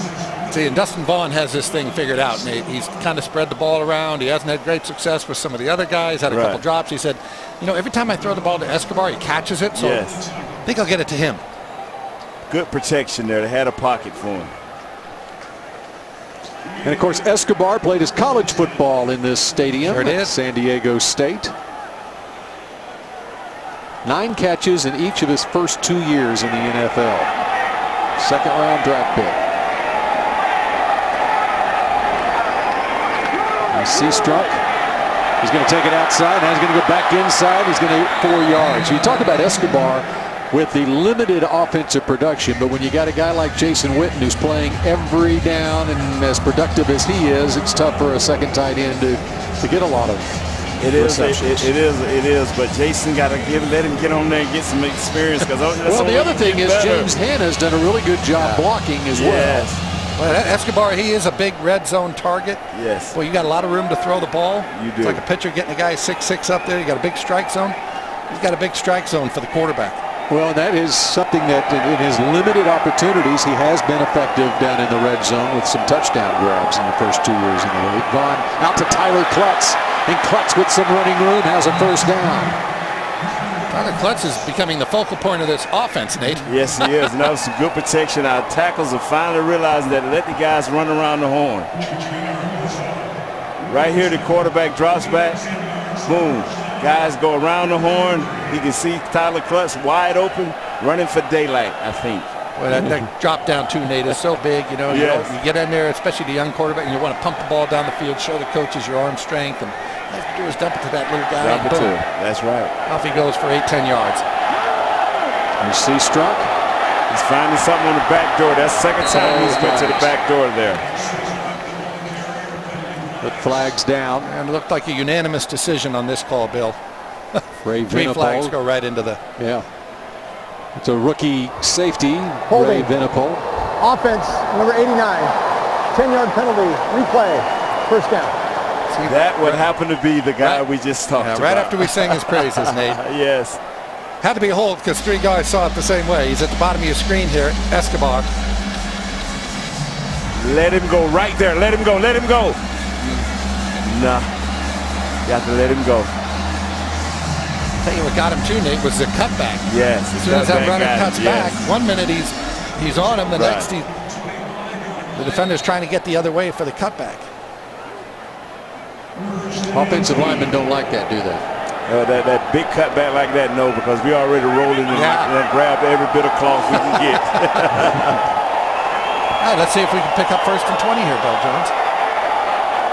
1st and 10 wasn't easy enough. Vaughn had time, now flushed out. And there's Escobar, not much there. Vaughn now 12 out of 18 on the night, and he's had a couple of drops. He's played pretty well. Not bad blocking. Yeah, he had time initially. Not bad Couldn't blocking. find anybody open. He bought a little time for himself. No gain on the play, 2nd down and 18. Get half of it here somehow, some way. Yeah, exactly.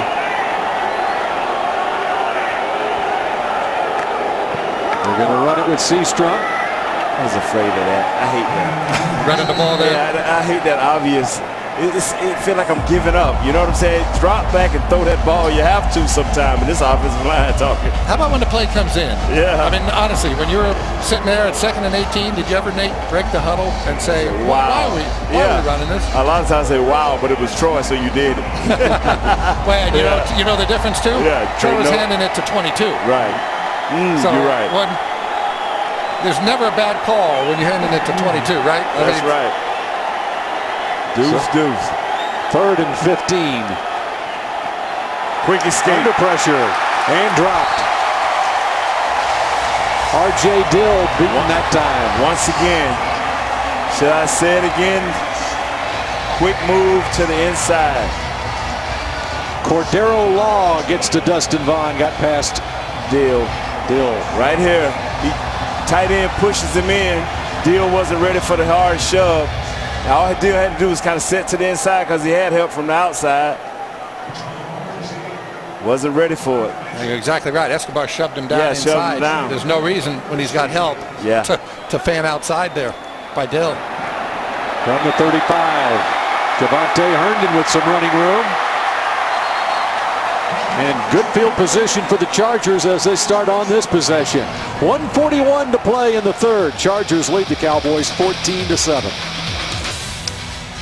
Happy you could stay up late with us tonight on a Thursday night as the Cowboys trail the Chargers 14-7 late in the 3rd. Darren Woodson attended training camp last week, and he's working for ESPN. And during his visit, Jerry Jones and the Cowboys announced that Woody would be inducted into the Ring of Honor at AT&T Stadium on November 1st when the Seattle Seahawks come to AT&T Stadium.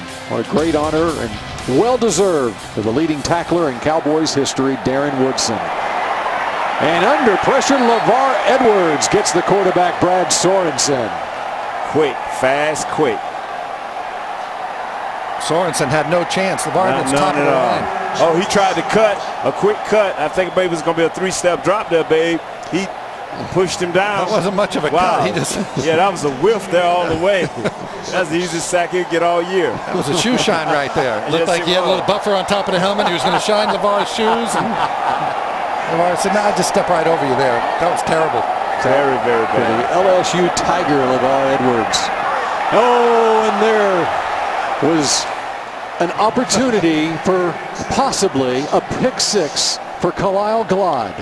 Wow. Who is Khalil Glad? Well, he was just signed last week. Not going to get much easier than that right there. He just ran right under this. Sorensen throws him a gift. See him at the top of your screen there, breaking on the right side. Ball gets tipped, actually. Excuse me. Okay. Ball got tipped at the line, so it got misdirected. So it became much more difficult than he was letting on right there. Tell you one thing, though, he's been hitting everybody in camp, much to the chagrin of some of the guys he's hitting. Very athletic guy. 3rd and 15. Pressure. Under pressure and dropped. And Lou got him. It was number 94. That would be your second-round draft pick out of the University of Nebraska. Randy Gregory makes his presence known. He's been close all night. Right here they run a game. They run a TE game. Tackle goes out. Ian comes inside after the pick, but great pick by Coleman. Right here, number 6 gets a great pick. Number 94 falls back inside for a sack. Boy, that can go a long ways to pumping this kid up. Yeah, and Gregory just takes the left guard, Kenny Wiggins, and just drives him back into the pocket. Good strength. And the punt goes into the end zone for a touchback, and the Cowboys will take over on offense with 21 seconds left in the 3rd quarter. There's Randy Gregory thanking his lucky stars that he got an opportunity in his first preseason game to get a sack. What have you noticed from Gregory early on here? Man, he's good, man. From the first day we saw him, man, from going against Tyron Smith and couldn't get out of his own way to now he's getting a sack, and I'm telling you, probably throwing his hands up saying, "Thank God it's not Tyron Smith." You know, because I'm telling you, when you work against a guy like that and don't have success, it starts playing on your mind. But everybody else in camp he goes against, that's the results you see right there. There was a top 10 talent, so the so-called experts leading up to the draft were saying. Of course, he had a problem at the combine, failed a test and drug test, and fell into the 2nd round. The Cowboys benefit. Jameel Showers is the new quarterback for the Cowboys with 14 seconds left. Yep, there's the standard play for the new quarterback in the game. Yes. Bootleg right. Simple read. You just get outside. That's going to take us into the 4th quarter. But by him playing special teams and beating up his arm a little bit, you think is he either loose or he's going to be tight? what you thinking here? Well, he wears special gloves when he's on special teams. He learned early on when he was playing special teams and some of the drills they're doing, he didn't want to cut his hands up, so that's why he wears gloves. More of the Jameel Showers Show coming at you in a moment, but first this from your local station. Cowboys trailing the Chargers 14-7 as we get started here in the 4th quarter. Michael Irvin, the playmaker, returned to Cowboys training camp earlier this week as a reporter for the NFL Network. Talking to the media after practice, Irvin was surprised by former teammate Jay Novacek, who decided to have a little fun with the Hall of Famer. Yes, he took that jersey from a fan who had it to be autographed by Irvin. That was Irvin's old jersey, number 47 from the U, and he got it autographed for him. Lake Seastrunt, nowhere to go. Bill Jones with Babe Laufenberg and Nate Newton here. Nate, let's talk about number 71, La'el Collins, who's playing left guard, supposedly in a battle with Ronald Leary at that position.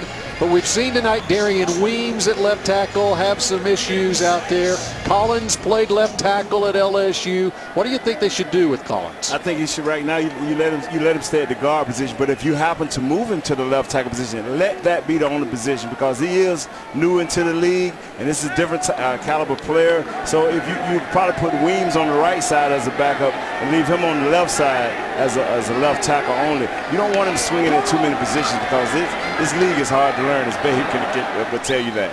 Well, I thought Jeremy Purnell, as we see incompletion here, a little mix-up on communication. I thought Jeremy Parnell did an outstanding job last year filling in for Doug Free. Yes. Obviously, so did the Jacksonville Jaguars. They gave him a big money contract. You know, and that's the problem. You know, he's not going to settle for backup money. He's not going to want to be a swing tackle here with the Dallas Cowboys all his career. So, you know, Jacksonville paid him, but a swing tackle is key here for the Dallas Cowboys. And Jeremy Williams have not early in this preseason shown that he can do it at this point. Punt time for the Cowboys, and some running room here.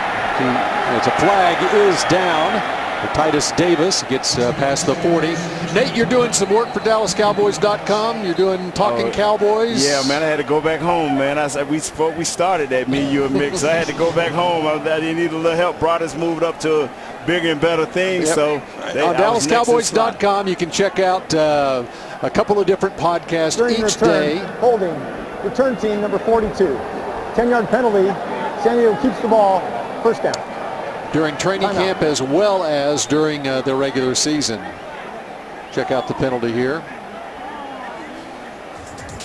The takedown of Corey White.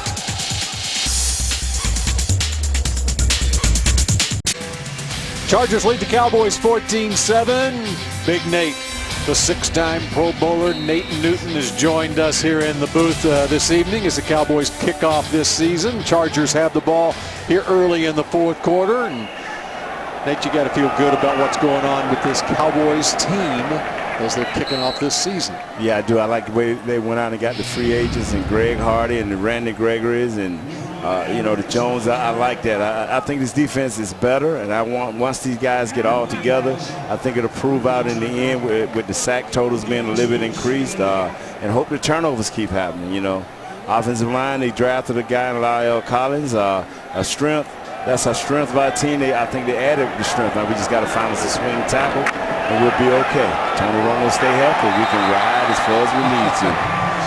And you talk about those takeaways, Nate. Everywhere Rod Marinelli has gone, takeaways have followed. Yes. Happened last year for this Cowboys defense. We talked too about getting off the field on third down and all those other things. Well, the Cowboys led the NFL in time of possession last year, so that kept the defense on the field, obviously by running the ball. And hey, DeMarco Murray may be in Philly, but there's still going to be a mindset of running the football. It is going to be a mindset. Third down for Sorensen and the Chargers. And completion to the near side, Terrence Allen. All right, Nate, you're an offensive lineman. I do not like hearing people say, well, you just plug in any running back behind this offensive line and they're going to go. So you tell me your thoughts. No, you don't. I mean, we were a good offensive line. We were a decent offensive line. Emmett came, we turned into a great offensive line. Now, this offensive line is more athletic than what we were. They can do more things. They can run screens. They can run draws effectively. They can pull and get out and hit people in open space. But you still need a running back to get in and mesh with these guys and make things happen. If Joseph Randle slow down in practice and start seeing the holes like he was during the season, he is that guy. I think he can go 10 to 15 carries, throw him a couple of passes. You know, let McFadden be a change-up. And if Dunbar can stay healthy and be that third down guy, he's special. But you know what, man, fellas, you still need that big banger, man. And I'm hoping that Gus Johnson can find a way onto that developmental team, you know. Because I think as he grows, he'll be a big banger. You know, as you see Joseph Randle, he has a strained oblique muscle. He was running with the other players who were held out of tonight's game before the game. I could see him sort of grimace a little bit as he's running down the field. It's not a major injury by any stretch of the imagination. He should be working out on Saturday, as should Darren McFadden, and Lance Dunbar might be. The real competition at the running back position, I think, is going to happen over the next couple of weeks. And you know what? You won't see as many guys missing practice once the real competition starts. Because I wasn't quite sure McFadden wants to start as well as Joseph Randle. So the competition starts, man, and I'm glad. I mean, guys will get back and do what they have to do. It's just the first preseason game of this new NFL. Juwan Edwards in there at running back for the Chargers. Stephen Jones is very interesting on the pregame show. In case you missed it on Countdown to Kickoff, he was talking about the running back situation. And with all that the Cowboys have, with this terrific offensive line, with the weapons they have on offense, he feels if the Cowboys feel like they need to go get a running back from another team or a free agent, whatever, in a couple of weeks at the end of camp, if they don't have what they feel like they have here in camp, then he thinks that a free agent back would be interested in the Cowboys over other teams. He feels like they're in good position to go get somebody. They're okay, and babe, ain't no sense in panicking. Not today. In 2 weeks, maybe you would say, okay, wow, we need to hurry up and do something, but I just feel if we can get a running back that's a little bit better than average, that's going to hold on to the ball, that understand third down football, this team will be all right. Well, here's my thought. Is there any running back on the street that's better than the guys you have? Right. They're out on the street. I mean, there's so much they're talk. out there for a reason. Yeah, there's talk about Chris Johnson. There's talk about Ray Rice or Steven Jackson. Well, they weren't doing a whole lot in their careers even when they were playing for another team here recently. Robert Steeples, the defender. Holding defense, number 26. Got his money's 5-yard worth. penalty, automatic, first down. A lot of times some guys will know a little tug is all you need. He could have let him go because he was covered after they turned. After they opened the hips and was running upfield, he could have let him go, and they wouldn't have called that. He grabbed him at the start, though, grabbed him 5 yards into it, grabbed him 10 yards into it. Only the second penalty, though, for the Cowboys tonight. Just 2 penalties. Long ways from the Super Bowl, Trying to find something positive. Not a whole lot of offense generated by the Cowboys. No, but that same thing happened last year when we were here for this first preseason game. Oh, yeah, don't get too concerned. Juwan Edwards, 34-yard line.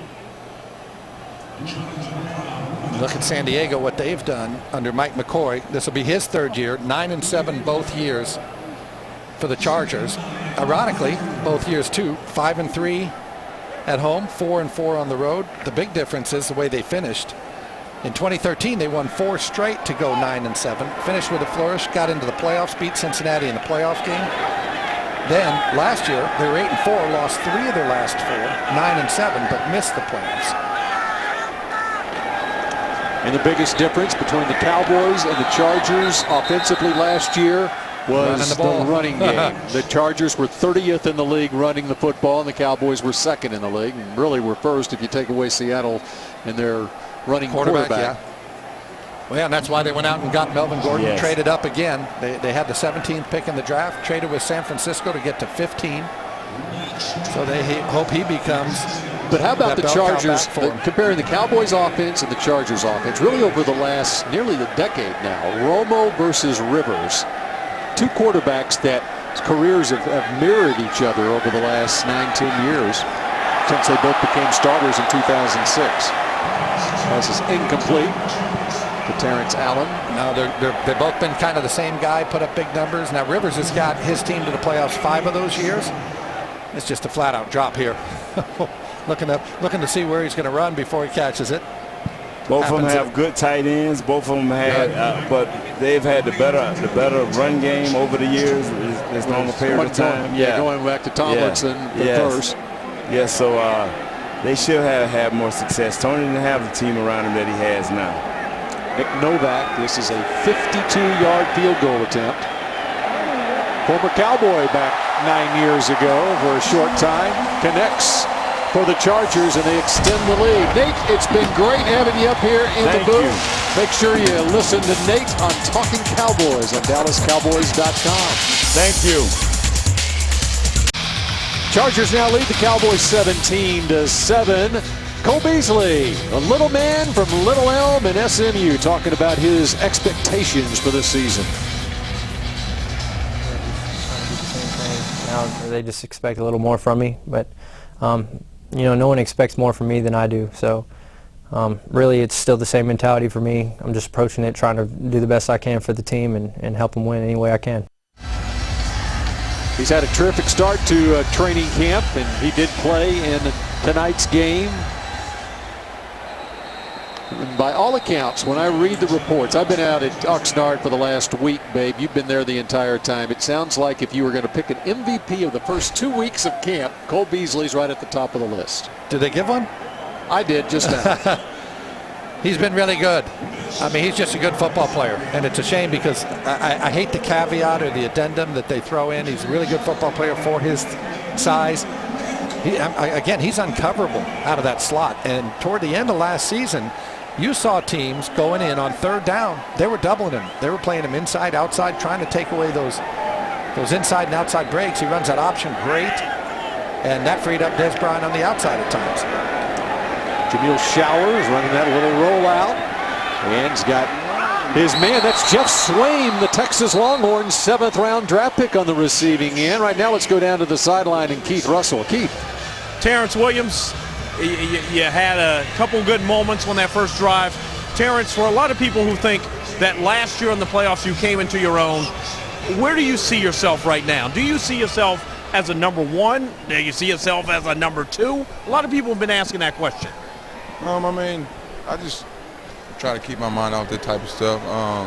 I think whenever you have guys like Dez and Witt, and a great quarterback like Tony, you just have to just find in where you fit in at. And I think I found my niche in just finding plays, finding ways to make plays for Tony whenever he needed it the most. And I think the more that I keep my mind that way, whatever happens, happens. I mean, I don't want to get into me thinking I'm a 1 or 2, you know. I just try my best to find my role and just try my best way to make plays for Dez and Witt and Tony. How much did that postseason run where you had those 3 touchdowns in a 2-game span, how much did that help your confidence to know that when you're on the other side of Des Bryant, that teams have to account for you too? Yeah, that's good because I think whenever you do line up with Dez and Tony in the huddle and guys like that, they hold you to a certain standard. And I think with Dez, whenever you look at him and you see the type of stuff he goes through and how people double team him and that type of stuff, I think the times whenever you have a chance to make defenses pay, I try my best to do that because I'm really a prideful guy and not letting Dez down because, I mean, he does so much for us. And I just think whenever I can try my best to help him out, I'm going to be ready for it. You talked all training camp about how great a friendship you guys have formed. How do you explain Dez going off on the first preseason game? I mean, he's jumping around like this is like the NFC title game. I mean, that's just the way that he is. I mean, he's a fun guy to be around. Most people don't get to see what type of guy he is. They just stereotype him because he's jumping around or he might be doing something bad. But in all seriousness, he just loves the game of football and he just wants people to want it the same way as him. Whenever we do make plays, he's excited, but whenever we don't make plays, he'll come over to us and just say some stuff to just get us riled up to keep us going. And I think whenever you have a great receiver like that to keep your mind always focused for the game, then you can never have times where you can just fade away from the game. And I think the more you be around him and the more you talk to him like I have, I just try my best not to let him down because I just want him to be happy and that I can be a guy that he can count on no matter what. And lastly, Terrence, before we let you run, we've seen you doing a lot of chirping with some of the young guys. We know you've taken on more of a leadership role. What have you said to some of these guys who are not locks to make this team and are out there basically stressing because they know this is one of their biggest shots? I just think I just try my best to give it from my personal experience, and I just try to talk to him and just tell him just don't think as much because the more you second guess yourself, the more the game get complicated. And I think if you make mistakes, to clear your mind. I mean, we all make mistakes here, and my very first go, I made a lot of mistakes, you know, and I just try my best just to tell him just keep playing football. This is just a game of how you finish, you know, and that's what I just try my best to help him out with. Terrence Williams not making many mistakes anymore. He doesn't care whether he's a 1. Look at our boy Showers. Our boy Showers. Yeah. That brings a smile to your face. Yeah, it's always great to see guys, you know, finally make a play because it finally gives them that calmness just to be cool. Because I remember my first time when I made my very first play, it kind of made me think, hey, we're back playing football. This is not the league. We're playing football now. So I get happy whenever I see them. So. And you hear that. You hear that. Let's go, Cowboys. Yeah, I mean, we have the greatest fans, and whenever we get them going like that, we have no choice but to keep them riled up. So. This man is not a 1 or a 2. He's simply a playmaker. Terrence Williams, Thanks for stopping by. Guys, back up to you. All right, thanks, Keith. And how about the job Jamil Showers is doing on this drive? Babe, I can't wait to get your assessment of what you're seeing out of Showers. 4 for 4 on this drive, and plus he had the run there of 12 yards. Holding. There's a flag down. Number 75, 10-yard penalty, replay, first down. Darian Weems has had a tough night over there. Left tackle, clear hold here. Previous play when we saw Showers have to scramble, he had to step up into that pocket because Weems got beat. There you see on the left side of your screen. Weems just with a takedown. That's going to get called about every time you're out there in space. I also like to, we heard Terrence Williams say, I just want to make Dez happy. Yeah. You know who made Dez happy? Jerry? Jerry made Dez very, very happy. July 15th. Yes, very happy. Jamil Showers with time and fires incomplete. Intended for George Farmer.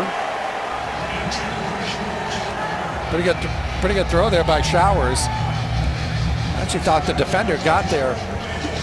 Bumped him a little bit early. There you see Farmer top of the screen. Yeah, I don't know how that didn't get called. It's Jordan Maben. Yeah, and he just goes, Maben goes right through George Farmer there. Should have been a penalty, wasn't. Well, they want to keep this the cleanest preseason game ever played. The number of penalties called on both sides have been few and far between. Showers got it to Seastrunk, but he can't hold on to it. Wow, that could have gone a long way.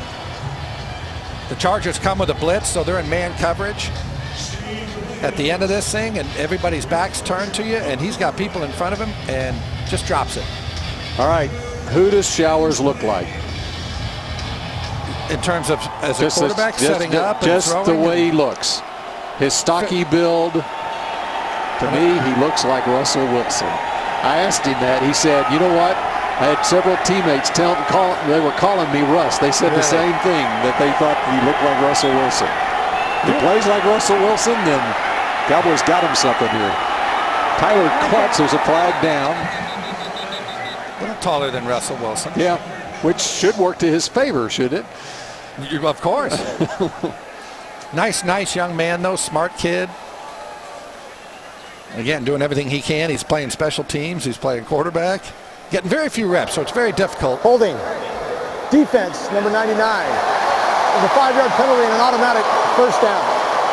So this Jamil Showers drive will continue. Wow, and it was going to be a 3rd and 20. And as you heard, automatic first down.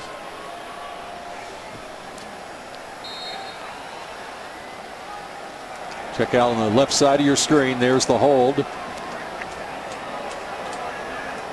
You know what it is? It's basically a little zone blitz over there. So he's got coverage. And so he says, I know I can't run with him.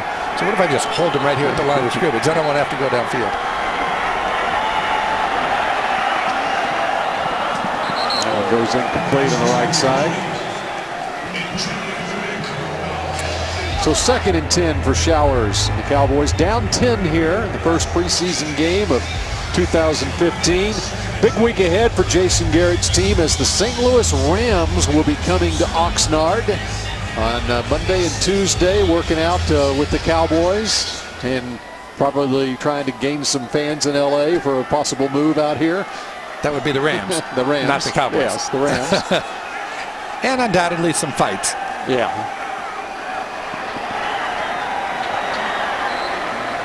There's Seastrunk coming out of the backfield.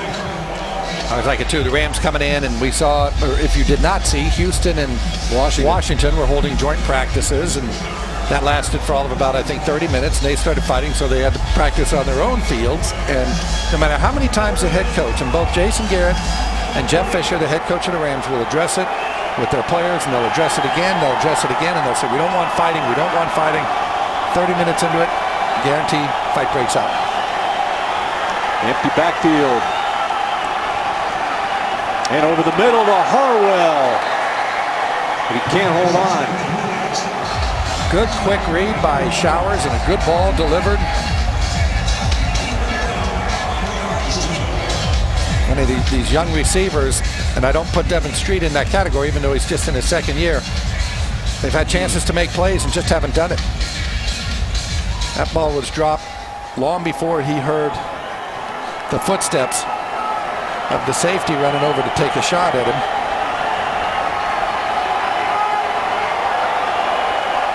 So now it's 4th down.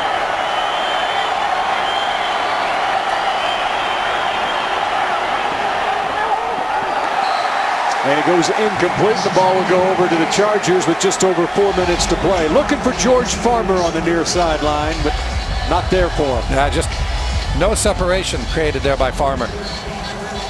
So San Diego takes over when we come back to Qualcomm Stadium. The Chargers 17-7. Sean Lee not playing tonight, but talking about the improvement of this team. We're starting to trend upwards, but we have to earn it every year. You know, we can't rely on things that we've done in the past. We have to go out and play at that level from the start this year and continue to build. San Diego taking over, run up the middle for about 4 yards. How about Sean Lee at weak side linebacker in this Rod Marinelli defense? Yeah, I like him anywhere. Timeout, Dallas. Nose tackle? Nose tackle. First charge timeout. Yeah, just let him play. Just let him play. And hopefully we'll be able to see him play in the next preseason game a week from Sunday in San Francisco. 17-7, Chargers leading. Plus down by 10 with under 4 minutes to play in this one. The Reliant Bring the Energy Defensive Player of the Game. Well, how about number 94? Brought the energy. Yes, he did. With the sack. And welcome to Reliant. How can we help you? 94's been timeout, Dallas. Another timeout taken by Dallas here. The 32nd timeout. Number 94, Charles Haley, of course, was inducted into the Hall of Fame a week ago, or just past week, last Saturday night. Congratulations to Charles. Yes. And to Tim Brown. That's right. For the Woodrow Wilson High School in Dallas. Of course, a long-time Oakland Raider. Yes, he was an LA Raider too, wasn't he? Yes, he would have been. That's right. He would have been, yes. Yeah. A lot of talk about in San Diego about the possibility the Chargers might be moving to LA, and they need a new stadium, obviously. Qualcomm rated the worst stadium in the NFL. Is that right, Babe? That's what I saw. It's 31st. 31st. And there's only 31 stadiums because the Jets and the Giants. Yeah. Past the 50 into Dallas, into the field. But here's my point. You finish behind a stadium in Oakland that has plumbing issues, where the raw sewage backs out into the dugouts, into the tunnels, and you're still behind that one? Yeah. Wow. Well, the amazing thing about it with Qualcomm Stadium is the fact that this is a stadium that has hosted 3 Super Bowls. And it shows you where Super Bowls are now, well, Super Bowl venues are now. And when you think about it, when was it? It was 2003 was the last time that Qualcomm Stadium hosted the Super Bowl, 12 years ago. People like to come to San Diego. Yeah, right. Bouncing outside, inside the 35-yard line. Jawan Edwards. Cowboys are taking another timeout. Their last timeout of the game. Third and final timeout. Just bounces it outside. Dallas, it's a 32nd timeout. Once he bounced it outside, nothing there, but a lot of green grass.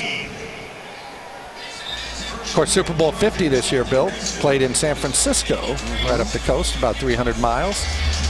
If they can get a grass field down in time. They just had San Francisco 49ers had a public practice. They had 20,000 people. It was, I won't say invitation only, but you had to kind of come through the thing. And they had to cancel the practice because the field was unplayable. Well, the Cowboys, in San Francisco. We're going to be there a week next from Sunday. Yeah. Are they going to have a field ready for us? Well, they'll have a new field down. They've re-sodded that field like 4 or 5 times. Wow. And as I said, if you can't grow grass in Northern California, you've got issues. Well, what about Candlestick? What was that field like? Well, Candlestick, it was always soggy because the field was actually under sea level. Right. About 5 feet under sea level, so it was always wet and damp. But apparently it's better than what they have in Levi Stadium. The new one is in Santa Clara, totally different climate down there. You get a lot of warm weather. You don't have all the cold dampness that you had of Candlestick coming in off the bay with the weather, but they can't seem to get a field that works there. Maybe they just go to turf. Second and 5 for the Chargers here. Not much running room. Brad Sorensen still in there at quarterback for San Diego. Cowboys got their lone touchdown on a 5-yard run by Gus Johnson. A nice drive engineered by Dustin Vaughn. As we are now down to the 2-minute warning in the first preseason game of 2015. We're back to San Diego in just a moment. 17-7, San Diego leads Dallas. 2 minutes to go in preseason game number 1. Cowboys play at San Francisco a week from Sunday. Sunday Night Football on the Cowboys Network. And then home to play the Minnesota Vikings, close out the preseason against the Houston Texans. Randy Gregory had the sack tonight for Dallas. Now it's 3rd and 3 for San Diego as they try to get the first down and run out the clock. And they look like they've got that first down on the run to near the 20-yard line. The UPS play of the game.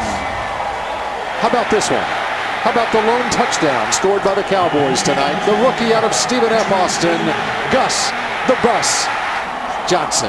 And when your 5-yard run is the play of the game, you know you haven't generated a whole lot of offense. And Jason Garrett knows that his team has not just 7 points in this football game that scored on that run, and that was it. But hey, they're ahead of where they were last year at this time. They lost to San Diego 27-7 to start off last season. Man, it doesn't matter whether you're playing Pee-wee or high school or college. You lose the turnover battle. Most of the time you lose the game. Cowboys last year, when they were even or plus in the turnover ratio, they were 10-0, undefeated. When they lost the turnover ratio, they were 2-4. So they had 2 turnovers today. They had 0 takeaways, so San Diego did not turn the ball over. And they end up on the losing end of this one. Looks like we're going to have a 17-7 final if San Diego can effectively and efficiently take the kneel down formation. It appears that they can do it. It appears they will. They have practiced it. Yes. Did not see Tony Romo except in pregame warm-ups. Next week in Santa Clara against the 49ers, we will see Tony Romo. But before then, the Cowboys will practice against the St. Louis Rams this coming week as they make the trip back up to their training camp headquarters in Oxnard, California. Dustin Vaughn showed some flashes tonight, as did Randy Gregory. And we'll be back to wrap this one up as the clock ticks down the zeros across the board here at Qualcomm Stadium. Now this from your local station.